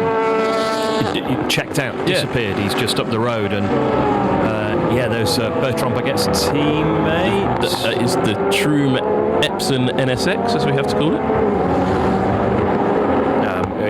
Matsuri. 64, yeah. Matsuri leaving the pits, so yeah, he's eventually made his stop. So 36 laps under our belt of the 53. Battle in GT300 continues. Hatsune Miku, Nob Taniguchi there being very, very careful. Remember, it's his championship to lose, really. Yeah, and they're driving sensibly. But look how much time he's losing. He's going to have a go. Well, you imagine you're sort of driving along in your Toyota 86 and you look up in your rear view mirror and all you see is Hatsune Miku coming at you. That's what your face would look like. Fight GSR, I think, is the hashtag for that team. Very active on social media. Even that is the only team, I think, in Super GT, other than, of course, Nismo itself, that has a English language Twitter feed. Really? They do have an English. They started at the Spa 24 Hours, and they've kept it going. I'm going to have to get on this newfangled Twitter thing, really, aren't I? Yeah, maybe. That'll be funny. I'm going to upgrade from my Nokia. No, don't do that. To something more smart. Slightly smarter Nokia? I might get a car with an internal combustion engine next, and one without a man walking in front of it with a flag. Of all the GT300 cars, everybody has stopped. But the key factor is this car is the race leader on track. They did play a blinder by making that late pit stop. The Arta M6 with Sean Walkinshaw at the wheel has gone into the lead in reality. That's amazing strategy from the Arta M6. They obviously won their home race at the Fuji Motor Speedway, and leading out of nowhere. So yeah, a fantastic in-lap, a fantastic pit stop, and a fantastic out-lap from Sean Walkinshaw. Great job. Richard Morris has just tweeted a very nice comment saying, "Thanks for the great coverage." What are we seeing here? Two Hondas finally overtaking each other? Yes, is that a problem? Ray Briggs got problems there. Or was that team orders? That looked like team orders. I think that was team orders. So was that one. Rick Morris being nice about us? Yeah, Rick Morris was saying, thanks for streaming, have the same commentary for the 2018 season. Yep, you can come again. Thank you very much. You're allowed. Have you hit like and subscribe? I think you probably have, but if you haven't, you should, because hitting like and subscribe means we might come back. Hashtag be like Rick. Yeah, we like Rick. Well, coming up next on Nismo TV after this wonderful race from Motegi, as Hatsune Miku is trying to get up the inside of the VVAC 86, but Matsui isn't making it easy for her. There is the Golf Porsche homing in on the rear of Hatsune Miku as well. Can't remember if that's Jono Lester at the wheel or not. That is the car that crashed on the warm-up lap as well. The warm-up laps earlier on, you can see a big bit of damage. Is that Jono Lester at the wheel? It will be Jono Lester. He's second driver in the car today. So yeah, Jono Lester at the wheel of the iconic Gulf liveried Porsche. Fantastic to see. You can see the damage on the left rear of the car, just ahead of the left rear wheel. You can see a big patch of different coloured orange. That's because they've got Gulf orange tape. Doesn't quite match the paint, and that's where it got attacked by an Audi R8 in the warm-up session. Doesn't seem to be slowing the car down though. And there come those two scrapping Hondas to join in the GT300 battle. Ooh, around the outside, that could get messy. No, just about made it. I just had a thought now. If Nick Cassidy wins the championship today, he'll probably have to go up on the podium and have to do his champagne spraying, which he's absolutely failed to do at any point in this season. So if you are on the Twitter, do drop Nick Cassidy. He's on there. I think it's just his name is his Twitter handle. I think do drop him a note about his champagne technique, his champagne spraying technique being lacking. I'm pulling my confused face, Sam, because these two Hondas that are clearly under some sort of championship, under team orders within the championship, are still racing. Well, it looks like for position. Well, they are racing for position, but that would look like a team orders pass. But yeah, the Ray Brigg car that's currently the second one behind is looking more aggressive than you'd expect, being under team orders. And Nob Taniguchi down the inside. Did they touch? He's got to be so careful, the driver of the Mercedes, he doesn't pick up a puncture. That's our champion. He's in a championship winning position. He doesn't need to be having a tight battle with this car, the VFAC 86. But equally, he needs to get by it, because Jono Lester's going to be, he's going to take no prisoners to overtake him. So, and Hatsune Miku is third in GT300, even though the leader of GT300 hasn't pitted. That's why Hatsune Miku is in third position. All Hatsune Miku needs to do is finish in the top three and is guaranteed the championship. If it's in fourth or lower, that Mercedes, then it's all down to the different permutations of who finishes where. But this is, Jono Lester's getting very close now to the back end of Hatsune Miku.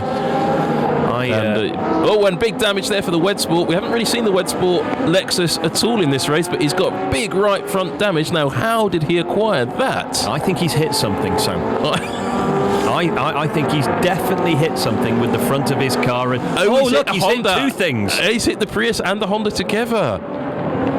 Very fragile, the front end of these Lexus, aren't they? If that was Bertrand Baguette... Oh, you can't see. He can see a little bit more now there, but yeah,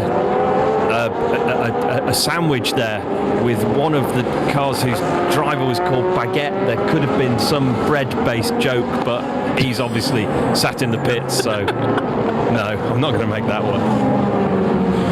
If you're a fan of bread-based jokes, click like, click subscribe, and be more like Rick. And if you don't want any more bread-based jokes, do that anyway. So the gap between first and second in GT500 is opening out there. The Keeper Tom's car, number 37, at the moment looking like he's cruising home to a championship victory. The Motul Ortec GT-R, there you go. Here are the championship points in real time. 2 points in it. Oh, just 2 points in it. If Oshima and Caldarelli move up, they might be able to. They will take probably just enough points off the Keeper Toms to hand the title to the Nismo car, but it seems too far away. There is Nick Cassidy, Jan Mardenborough's flatmate, not very good at opening champagne bottles. Yeah, fingers firmly crossed from him. 13 laps to go. Is it going to be a lucky 13 laps? Yeah, the body language of the car certainly suggests that they're taking care of their advantage as we see Sean Walkinshaw now. He's coming over the crest of the rise down towards the turn 11, the right-hander. And here come the blue-on-blue Hondas. Cahin leading, Ray Brigg second. Are there team orders in that team? Well, here's the battle in GT300. The number 4 Hatsune Miku car. You can just see the Mercedes hunting down the back of the mother chassis GT86. That's a carbon fibre monocoque car with a 4.5 litre V8 normally aspirated engine in the front of it. and it is a very difficult car for guys to get past. It's a very different balance. The GT3 car works very differently. The Mercedes is doing everything it can to get past, but has to be so careful because that Porsche 911 is on the tail. Well, there are the championship standings as we see them on track. Taniguchi and Kataoka are in a nice position, but Gamu and Kurosawa in the 65 Mercedes are causing them problems. Last year's title winner, the VVAC 86, has not been as competitive this year since a New Balance Performance came in. Just looking at the championship standings, I was just thinking worst case scenario for Nob Taniguchi in the Hatsune Miku AMG if he did pick up a puncture. Well, that's how you do it. And we have seen cars puncture there today, Sam, as they come out of turn 4. If he did pick up a puncture, it would drop him out of championship contention, hence he's being so careful. He needs to get into clean air though, because Jono Lester right there with the VVAC 86 right there, it'd be so easy for we've seen already with the GT500 how easy it is just for a catch-up trouble of a lapped car and lose your championship on that. We've seen James Rossiter lose his championship hopes with some unknown problem on the right rear of his Lexus. Nobihiro Taniguchi then dropped a wheel at turn 8 as well. He's pushing very hard and he's taking a few more risks now. He needs to be careful. Getting past that 25 car will essentially guarantee that Mercedes the championship, but he's got to be so careful because this is what I was talking about. Look, there's a GT500 car tucked in there trying to make the move. As Taniguchi tries to go around the outside, that's not going to work, and he's got to look out for Heikki Kovalainen, who really... It's not Kovalainen, of course, in that GT500, it's his teammate, but... No, it is Kovalainen. It is Kovalainen in there, so he didn't see Kovalainen coming, and because he was so busy having his own battle, and that has opened the gap up to the 25, but Jono Lester's right there in the Porsche. Will he make the difference? Yeah, I'd be grinding my teeth like that as well. I thought that was a fantastic move from him, going around the outside potentially at turn 11. He lined it up beautifully, but yeah, Kovalainen got in the mix and it really cost him as they made their way sort of through and into the first sector. But he's already looked back on the back of the VVAC car. The VVAC car just clearly isn't running as quickly as we know the Mercedes can do, and it looks like the Porsche's being held up as well. Back in the old days of Formula 1, it's what you might call a trolley train. Yeah, I'd forgotten that. Jarno hasn't. And it's nearly contact between the number 4 and the 25. The 25's lost it, the number 4's gone past. Is that trouble for the number 25? It must be. That was very curious at turn 5. Almost looked like he missed a gear. Obviously, these cars running paddle change system, so you can't physically miss a gear shift like you can in a stick shift car. But yeah, very strange there. Very strange. Yeah, they just dropped pace back there suddenly for just coming out of the corner. It doesn't seem to accelerate.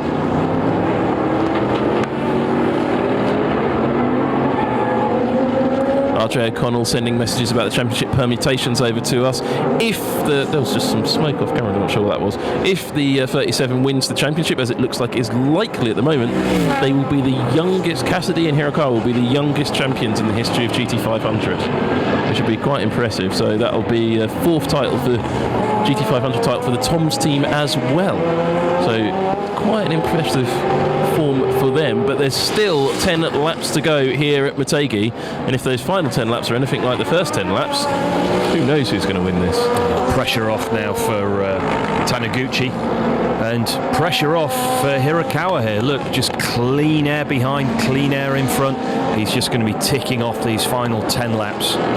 Well, the Motor Lawtech GT-R, Ronnie Quintarelli and Sugio Matsuda, has done all it could do to try and clinch the championship here at Motegi, leading the race by a big margin. That car has been super fast all weekend. And super lucky, Sam, as well. Remember, that damage we saw at the start of the race, it looked like that left rear tyre was going to pick up a puncture almost immediately. But no, dodged a bullet, as I said before, and shown race-winning pace throughout the whole event, dominated qualifying, and has just driven into the distance today.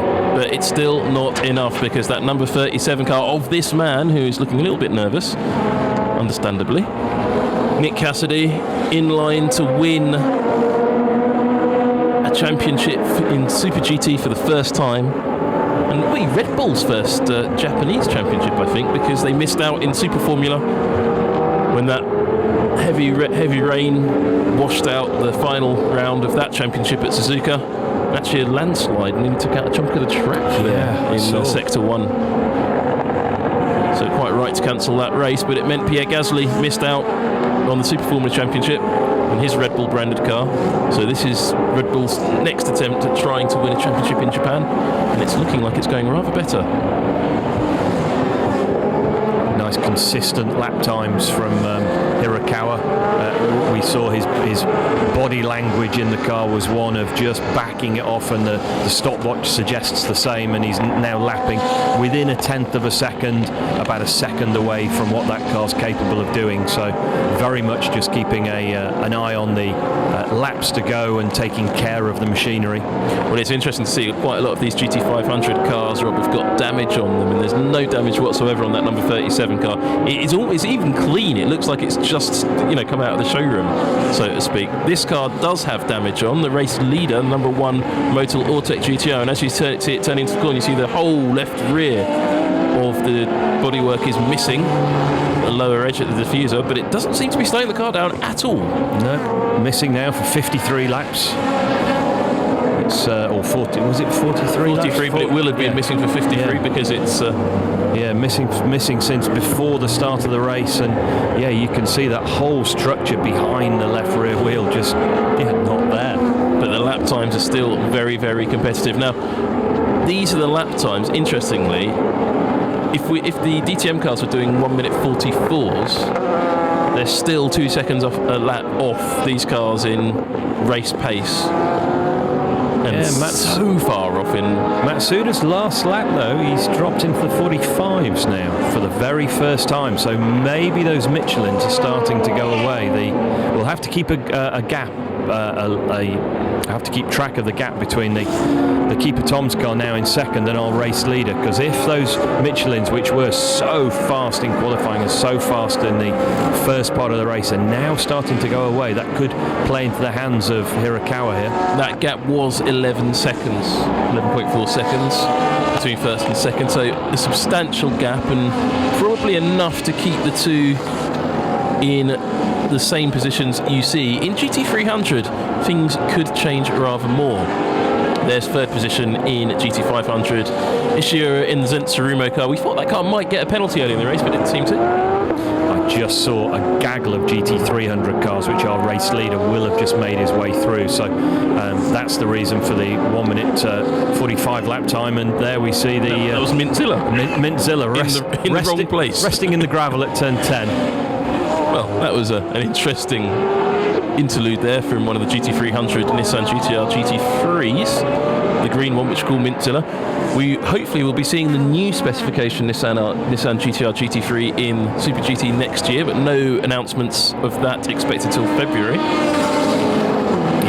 GT3 cars just starting to make their way into the marketplace. We saw, as you said earlier, the launch of the new Bentley this week. They'll be starting to trickle through now with a view to selling those cars in the open market and supplying them to teams to run in this series. Here you have leading the field is a car that hasn't performed wonderfully since it first came to Super GT, the BMW GT3, but it seems to be working here.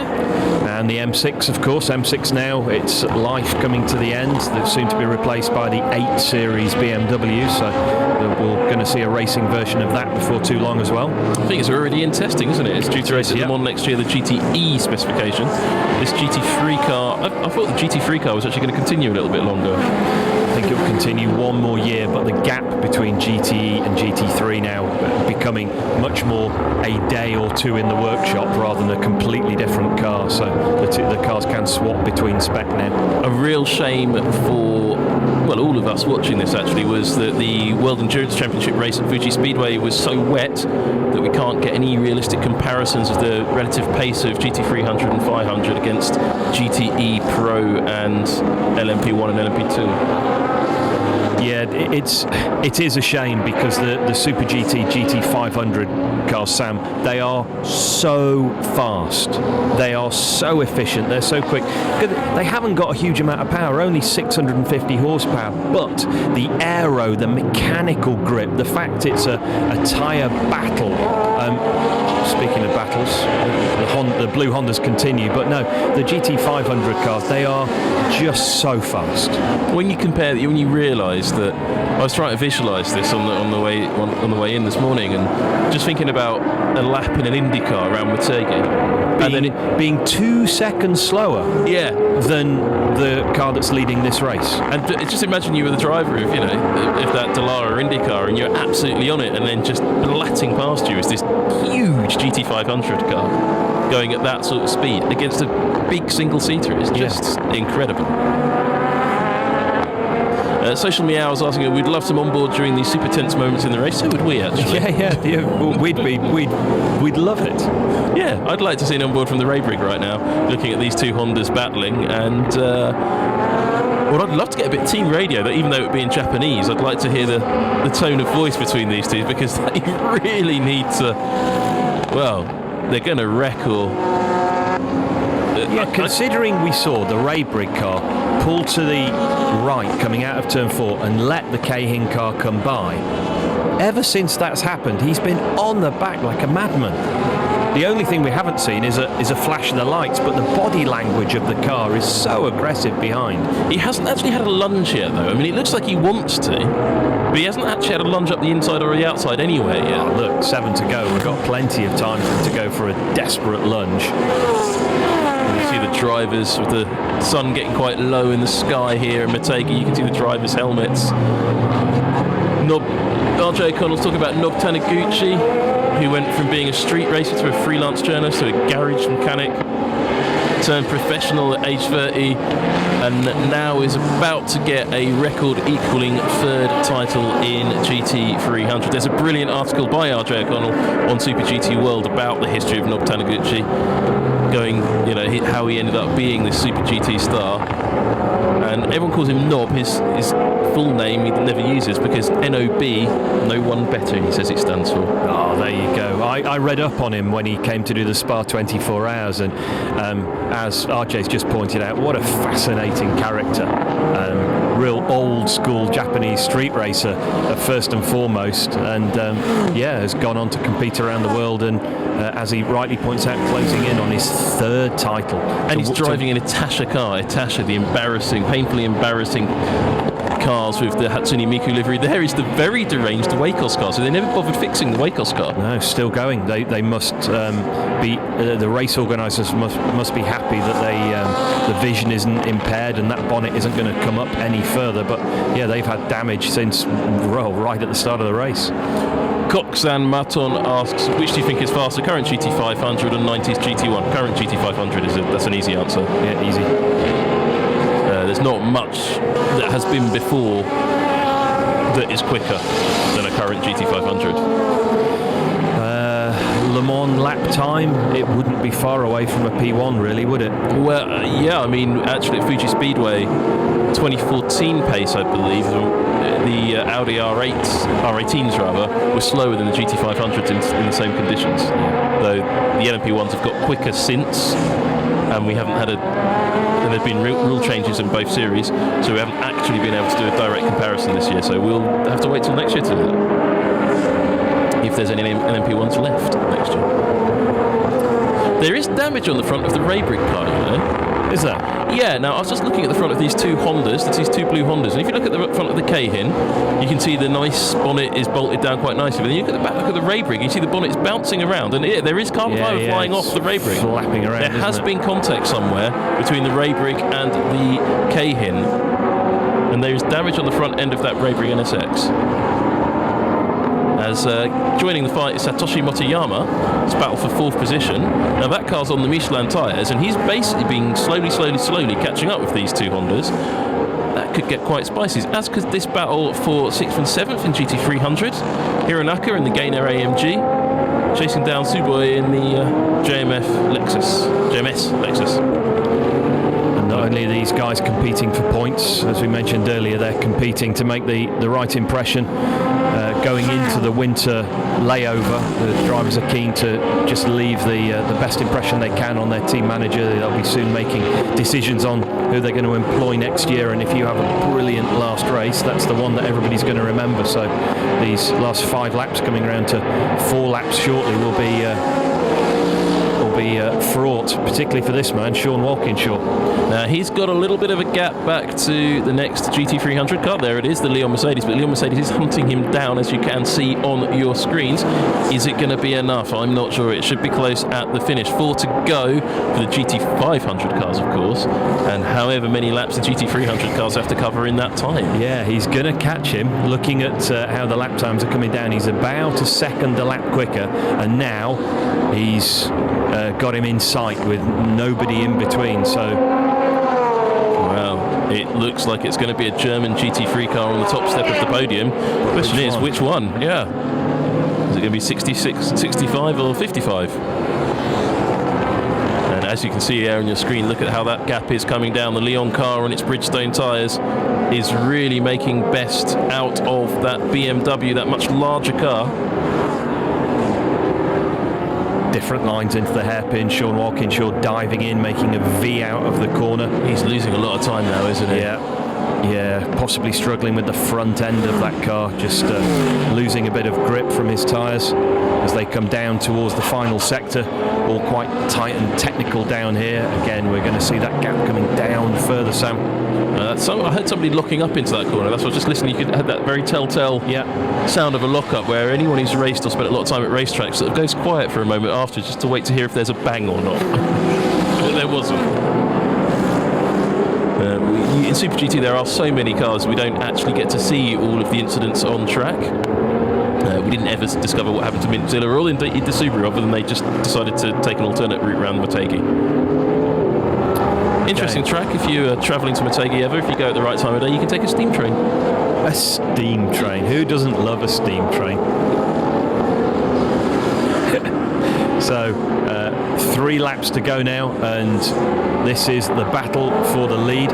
If the black Mercedes were to take the lead, which is about to, they'd still be behind in the championship, wouldn't they? Yes. It's essentially irrelevant because Hatsune Miku is in 3rd position. As long as he finishes on the podium, everything else is moot. Yeah. Great comment coming in saying from, who was that from? From Daniel Davidson. I think he's from the Netherlands, or David So in the Netherlands. But anyway, he says he loves how they don't bring out safety cars just for debris here in Super GT, and it creates brilliant racing. Well, if you like this sort of racing seeing on the screen as the Leon Mercedes tries to get around the outside of Sean Walkinshaw and doesn't succeed, hit like, hit subscribe, and we'll bring you lots more of this. And of course, there is almost 2.5 seasons worth of this action now on Super GT on Nismo TV, and lots of behind the scenes videos you can tune in. And there's just lots of wonderfulness here on this channel, and we hope to bring you loads more about. In fact, we know we're going to bring you loads more about, because next up in a couple of weeks is NISMO Festival. I was just going to say, NISMO Festival coming up. There's going to be a huge amount of footage on the internet of that, and some iconic cars taking part, as this scrap now is genuinely nose to tail with what will this be for them? About 2.5 laps to go, I guess. Look at this, side by side against the pit wall. That's all getting a bit tight, isn't it? Squeezing him up against the pit wall. There will be an argument about that between them, but he gets the move done and up into 1st position in class. Gamu gets the move on Walkinshaw. Can Walkinshaw hang on? There is the race leader, the Motorsports GT-R, and there's a man in a cap. Hiroki Kurosawa, ex-British Formula 3 driver. And that's the teammate of Sean Walkinshaw. He didn't have a cap. But look, because of the Motorsports GT-R just being there at that moment, the Leon Mercedes now has got Sean Walkinshaw on his tail. Now, is he going to let this one go? I don't think he will, but has he got the pace to take the fight back to the Mercedes?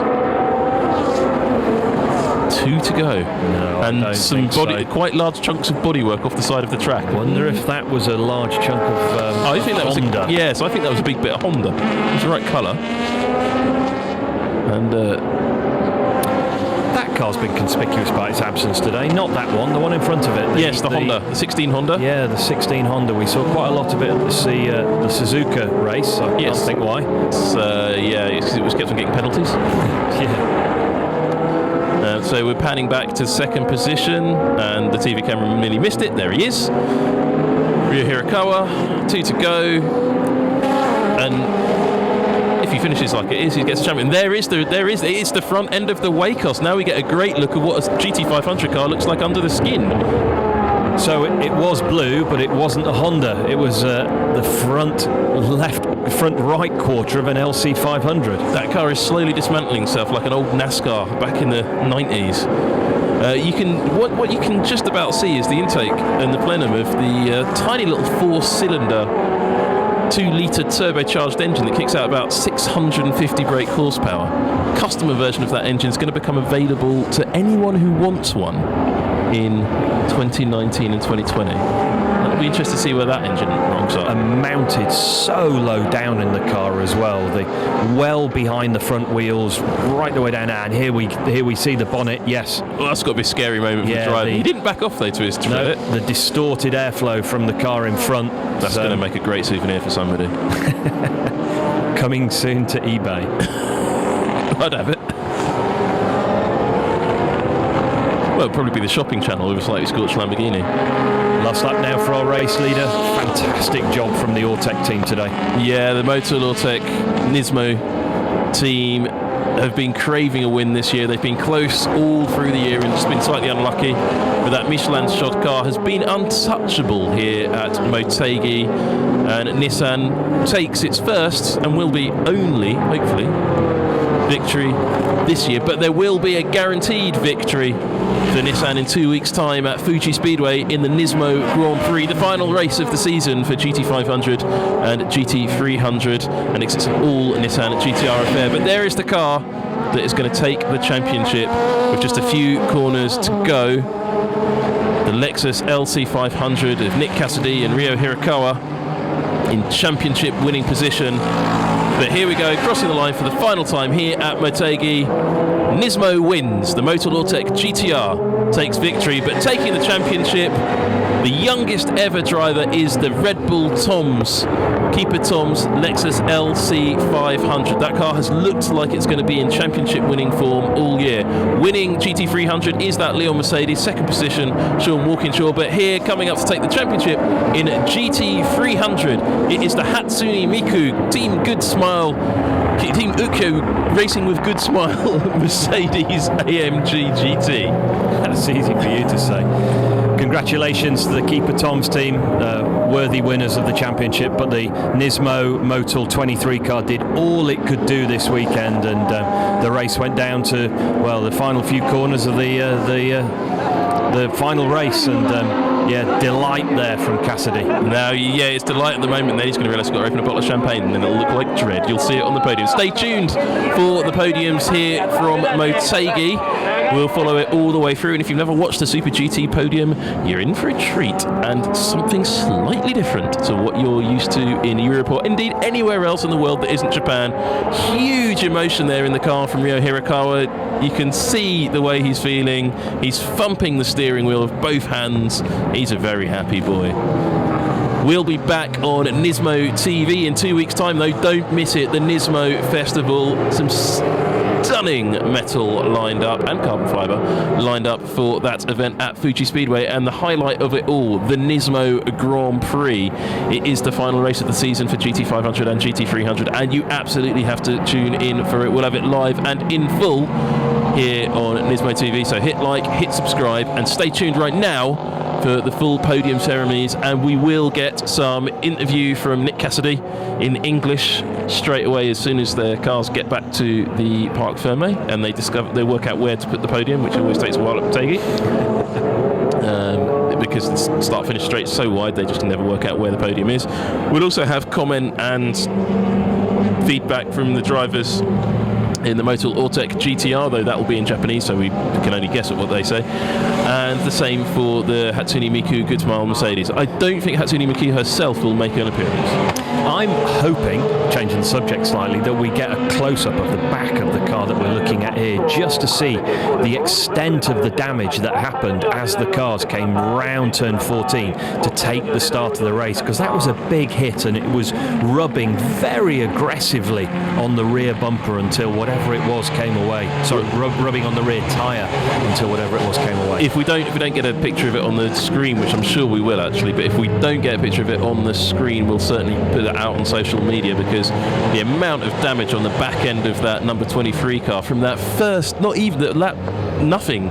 Yeah. The pace lap crash, and to go on and win the race. I mean, that's a solid piece of engineering, that Motorsport GT-R. The car that suffered from it was the Wacos Lexus, which we saw the damage finally put paid to that car, and it will reappear somewhere on start finish straight with half the car coming in. So, Rob, full season of Super GT done, barring the NISMO Festival. What's your favourite race? Oh, see, I'm old and traditional, and for me, it's this championship will always be about a race at Suzuka, whether it's a 1,000-kilometre race, whether it's a 10-hour race, or whatever it might be. An endurance race at Suzuka, for me, sums up Japanese GT, or now Super GT. So, no, my favourite race was Suzuka. For me, discounting perhaps the first 8 and 9 laps of this race and all the Honda versus Honda, there is the champion for GT300 for Hatsune Miku. I'd actually say it'd be Thailand, mainly because I actually got to watch it and not talk about it. Yeah, no, Thailand was a great race. For me, I'll always remember Thailand for Jan Mardenborough running out of fuel, or Jan Mardenborough's teammate running out of fuel. Mardenborough's in-lap to go purple box was stunning, absolutely stunning. And to think where he's come from. And the heartbreak for Mardenborough as well when he failed to win it. But here we go. There is your champion of Super GT 2017. It's Ryo Hirakawa getting out of the Keeper Tom's Lexus LC500. That car has been dominant since its introduction at the start of this season, but Nissan will fight back next year. It is certain. The GT-R is clearly got pace in it still. Fastest car by miles here. Nissan have got the measure of Lexus, which they didn't at the start of the year. They fought back as a team over the season, and done a great job to win here today at the final race. And the early season complete dominance of Lexus has now been broken. There you go. There is the Champions Trophy for Nob Taniguchi there with his finger up. He knows he's in first position. If that's the trophy you get for winning, it's nice, and I mean, you're a champion and stuff, but it's a bit see-through. Yeah, I'm not convinced about Nob Taniguchi's choice of cap. I'm a big fan of his teammate's cap. That's a strong cap. The peak etiquette going on the left there, much better than the one on the right. Look at that for peak etiquette. I mean, that is very good. That is very good. But he's got a badge on his hat. Yokohama 100 on it. Sounds like the name of a race. Yeah, exactly. That's going to be a good race. First ever motor race in Japan was held near Yokohama. Was it? On a riverbank. The bits of the circuit are still there. I went past there a few weeks ago, and of course it was won by a Nissan. We'll be bringing you some footage of that race on Nismo TV over the winter. But there is Nick Cassidy banging in the bonnet of that Lexus LC500. Big smiles on his face. He is the champion of GT500. And there's going to be a rather large party, I suspect, in Shinagawa this evening, if he even gets that far. Looking at the champion GT500.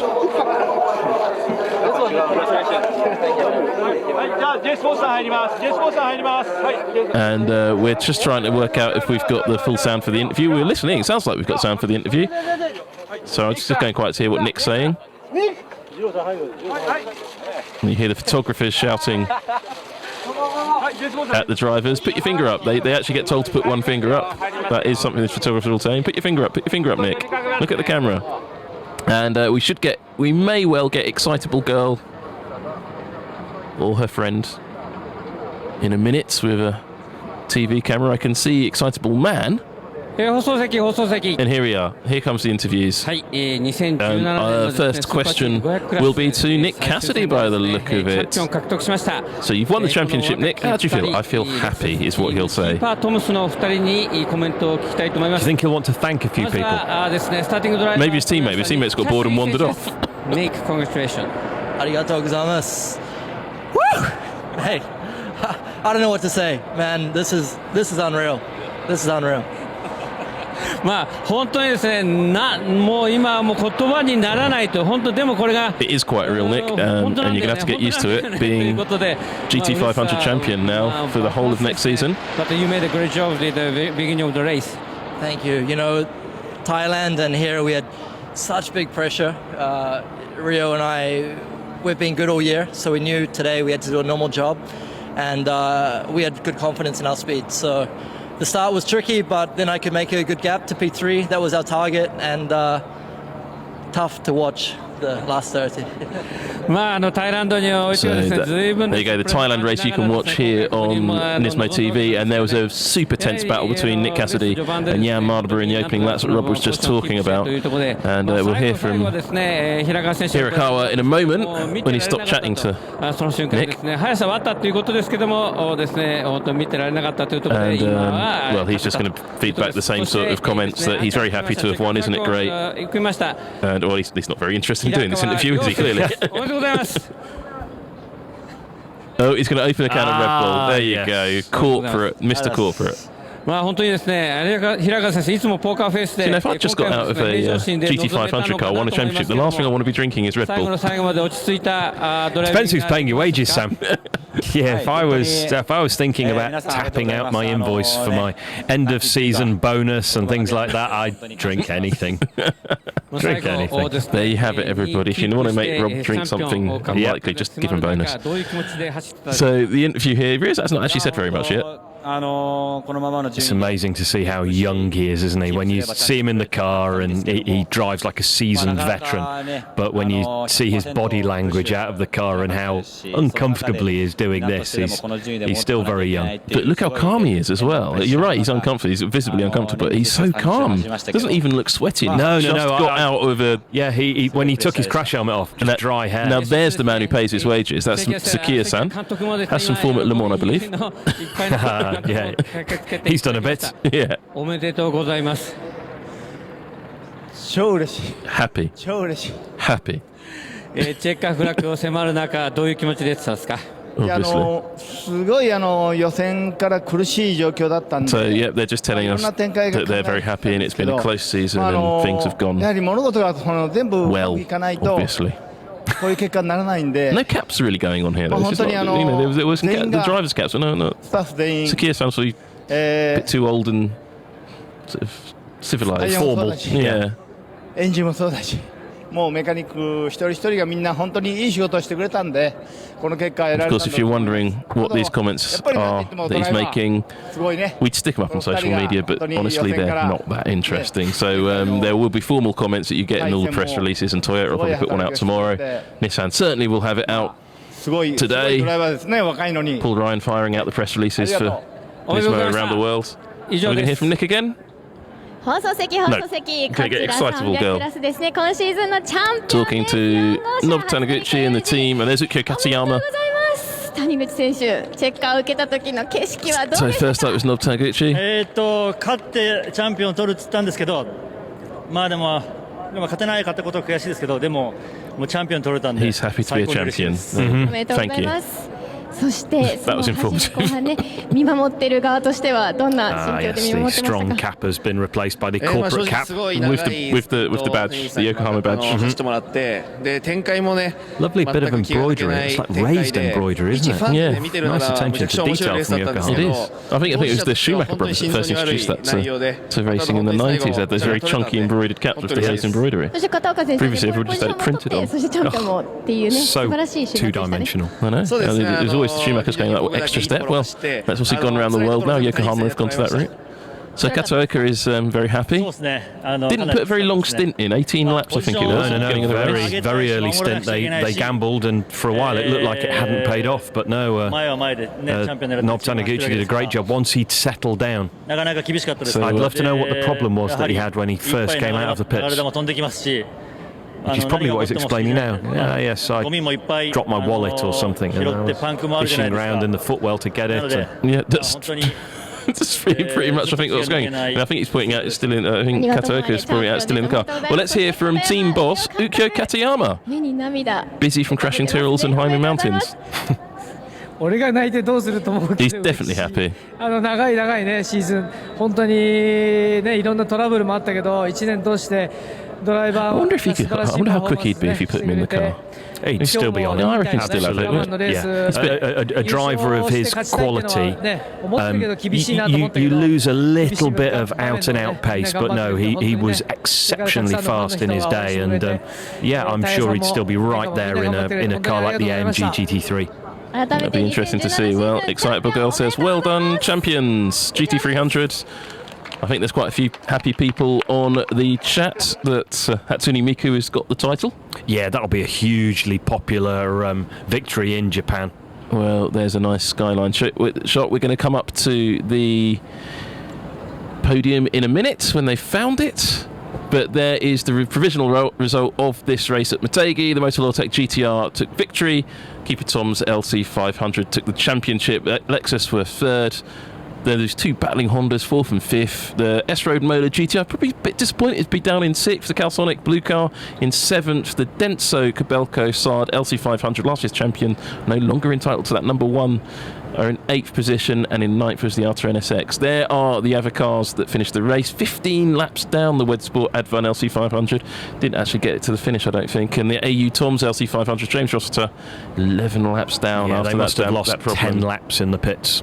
In GT300, it was the Leon Mercedes that took victory, just a few laps from the finish. The Arta BMW, second position. The Hatsune Miku, third position, good enough to take the championship. The Golf Porsche was fourth.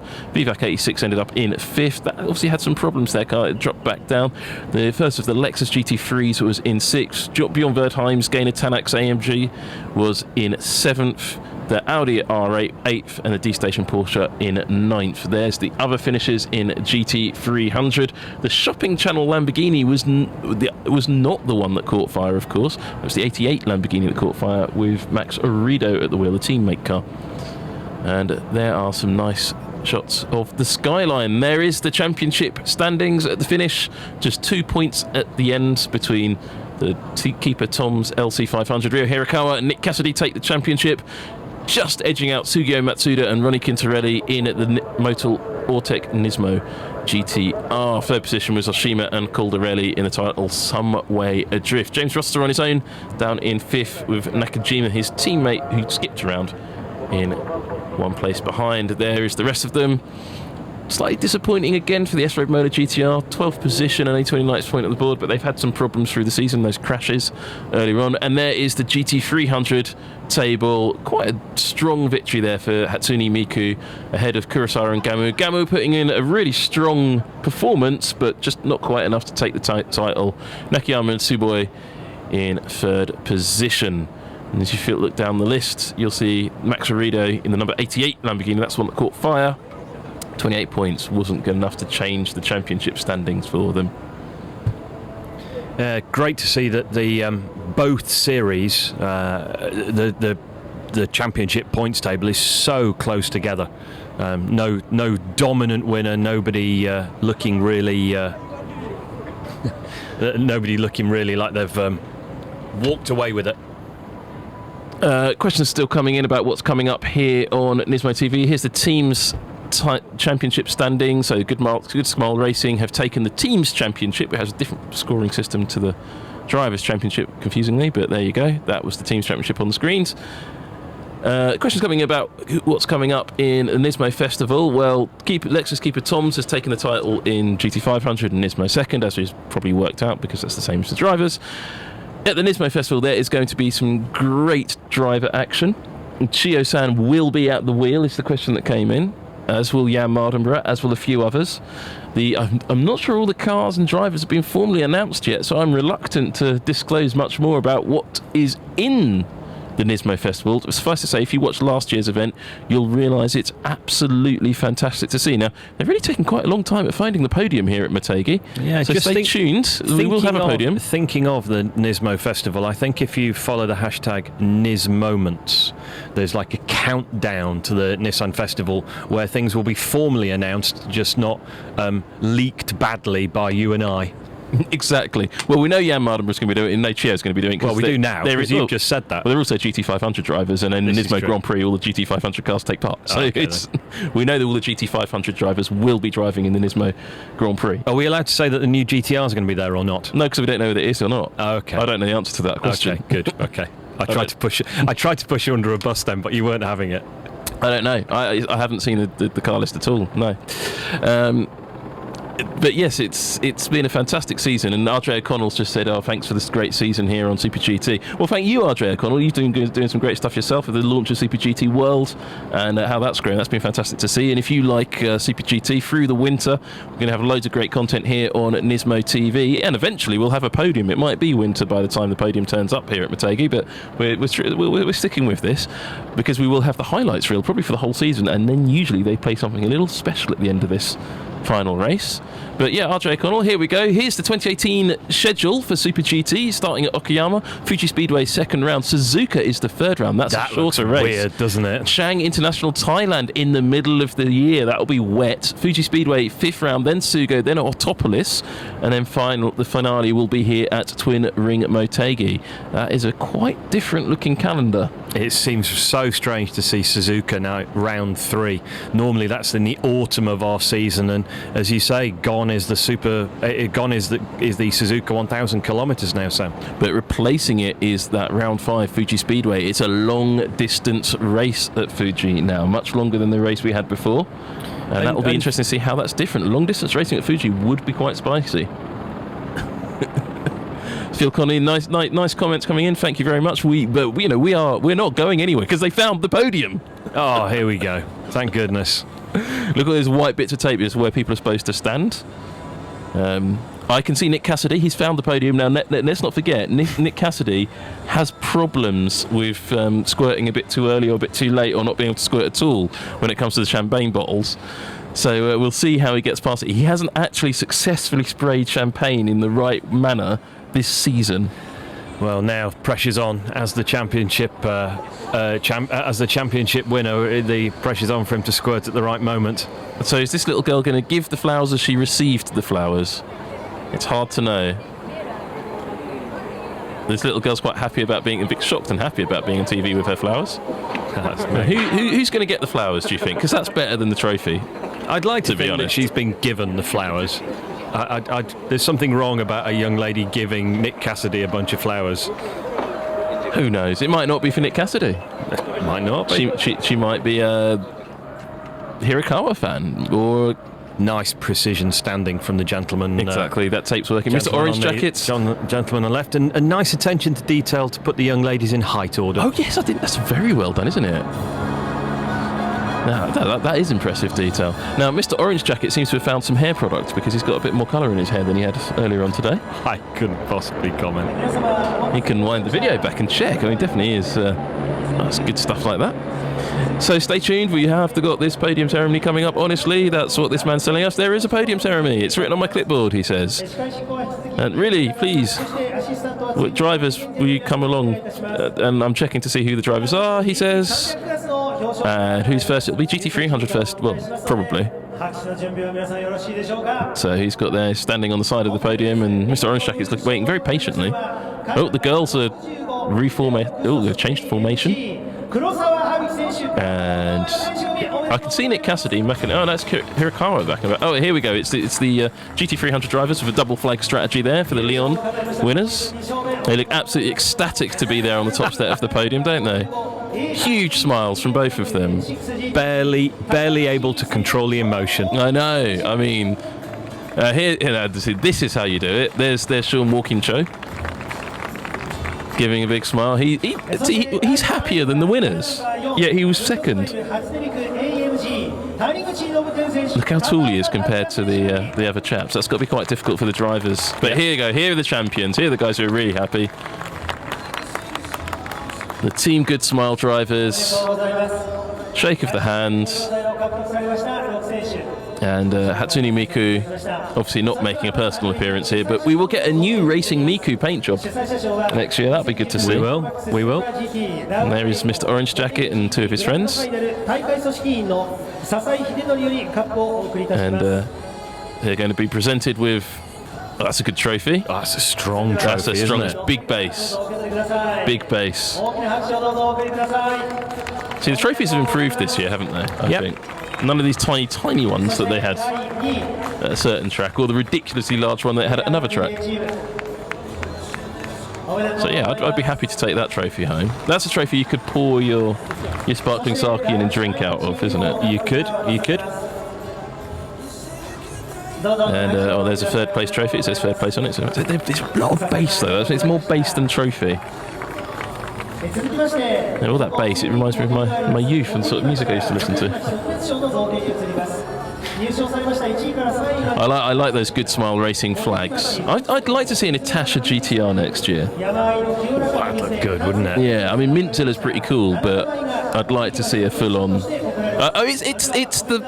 It's a basket of hay. No, Well it's done. a bag of... It's rice. Oh, is it rice? It's a bag of rice. They've won a very large bag of rice.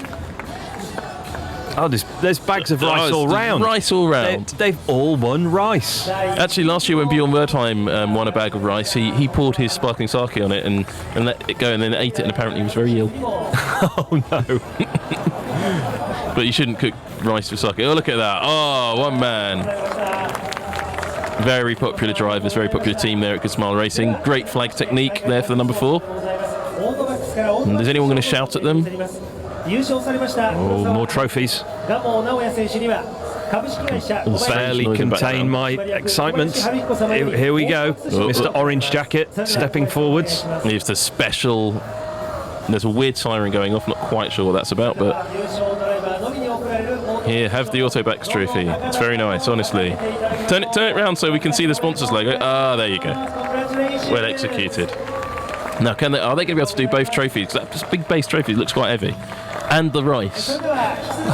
Haruki Kurosawa smiled and waved his flag. Oh, well, he's realised he won a race. He probably forgot about that. And now the next man up will present a scratch card, perhaps? That is a very strange siren in the background, isn't it? That is a new development. Siren. Oh, it's the photos now. Trophies. Now let's see the winners. They can only do the one trophy. Oh, it's a bit heavy, isn't it? Oh, they're worried about that. You know, there was real concern on the face. There's a photographer somewhere going, lift your rice. Yeah. Lift the rice. We can't lift the rice. Flag in one hand, trophy in the other. Yeah, that's my photographer walking across the top of the screen. You have your own photographer? Yes. Oh, you're so smooth. Oh, it nearly went. That was nearly... Walkinshaw nearly lost it. He nearly... I'm so embarrassed on his behalf. Yeah. That was poor. Podium disaster. That would have gone down in the podium highlights reel for sure. Fortunately, if he'd have dropped the trophy, it would have landed on a cushion of rice. Yeah, but then the rice would have spilt out everywhere, and it would be a rice disaster. I think it's probably quite nice rice. My life has taken a surreal twist.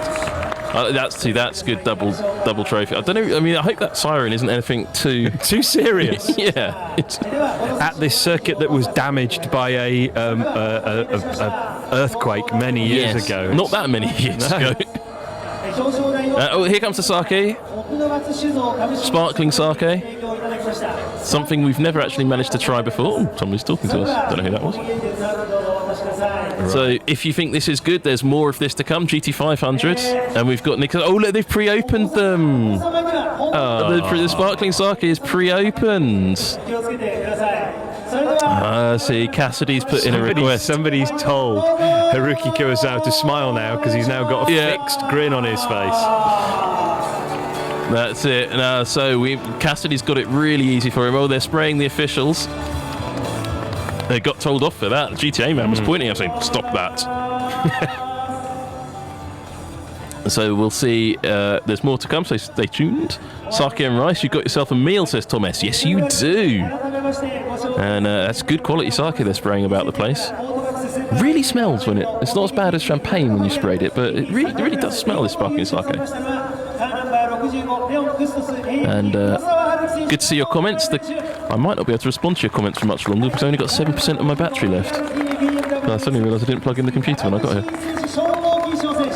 Just a little insight for you there, folks. Yeah. Again, hashtag commentator problems. 7% should get us through the GT500 podium and hopefully up to the wrap-up at the end of the show. It should be a season wrap-up, a little bit of a season review. And but don't forget, hit like and subscribe for more of this rice and sake malarkey here on Nismo TV. Rice and sake malarkey, everybody. And look at that bag of rice. We will be. Look at that. That is a hero shot with all that rice. He's taking that home. He's going to eat that for a year. Feed the team for that. I'm quite interested to see whether the GT500 drivers are going to get the same sized bag of rice or whether they're going to get a proportionally larger bag of rice. Look at that slow-mo spray. A super slow-mo of sparkling. So it goes a long way, doesn't it? Straight up that one went. Yeah, the Leon driver just got it straight up. I don't know what VTR stands for other than an old Citroen Saxo. Not quite sure what that's got to do with anything. I think it was the 8 valve, wasn't it? The VTS was the 16 valve. That's right, yeah. Geekage. There you go. Oh, lovely bit of sprinting from the man. Yeah, fast as you can go. You're running away from the right. He must be scared of rice or something. Oh, he stopped. Very disappointed in him. Oh, he's just picking up a bit of marble. Rubber. There you go. He's got rubber now. Look at that. Oh, lovely couple selfie there on the exit. That's going to be on there. That's going to be their wedding day photo. Where did you take? Where did you go on your honeymoon? MOTEGI. So how long have you been divorced for? Great to see the fans wandering around collecting mementos. I noticed the bonnet of the Wacos car it's already appeared on eBay. Long gone out of the gravel trap. Japan isn't that big on eBay. There's something else, and I can't remember what it was called, but they have an alternate to eBay sometimes. But here we go, GT500 podium, and it's Gerhard Berger. Yeah, Gerhard Berger, a very distinctive figure there on the right. Mr. Lanky Austrian. So Gerhard Berger here to present the A trophy. Here's Ronnie Quintarelli, Sugo Matsuda, the Motul Ortec GT-R drivers. Massively strong victory for the Nissan GT-R here at MOTEGI. Massive weekend for them. That qualifying performance for me, I'll remember that for a long, long time. And the car was essentially untouchable even after it was heavily touched by the Wacos Lexus. But here are your champions, the Keeper Tom's Lexus Red Bull team. Nick Cassidy, he of the champagne problems. Double flag strategy from both of them. We have a Nismo flag. Only a single one. We have a single flag strategy, you see. We have that exact same spec flag for a victory. You see it on the studio camera. There you go. We have victory here at Nissan.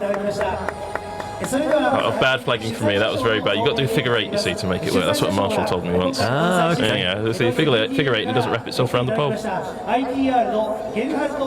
Mr. Orange Jacket, he doesn't look too enthusiastic. Gerhard Berger looks very enthusiastic. Mr. DTM Jacket. Yeah, Mr. DTM Jacket. Nice puffer jacket there. Available in good shops in Hockenheim, apparently. Ronnie Quintarelli smiles and says, yeah, you've got really slow cars in Germany, haven't you? And the big smile from Ronnie, big smile from Sugo Matsuda. We'll be hearing from both of those exclusively here on Nismo TV in a couple of weeks at the Nismo Festival. Last time we did that, my interview with Sugo Matsuda didn't really have many comments from Sugo. He didn't actually speak at all. I just screamed a lot. And everybody else is saying it's Yahoo Auctions is what everybody uses in Japan for eBay. Yeah, of course they do. That's exactly what it is. And that's quite a small trophy for third place. Relatively disappointing. Gerhard Berger doesn't quite know where to go.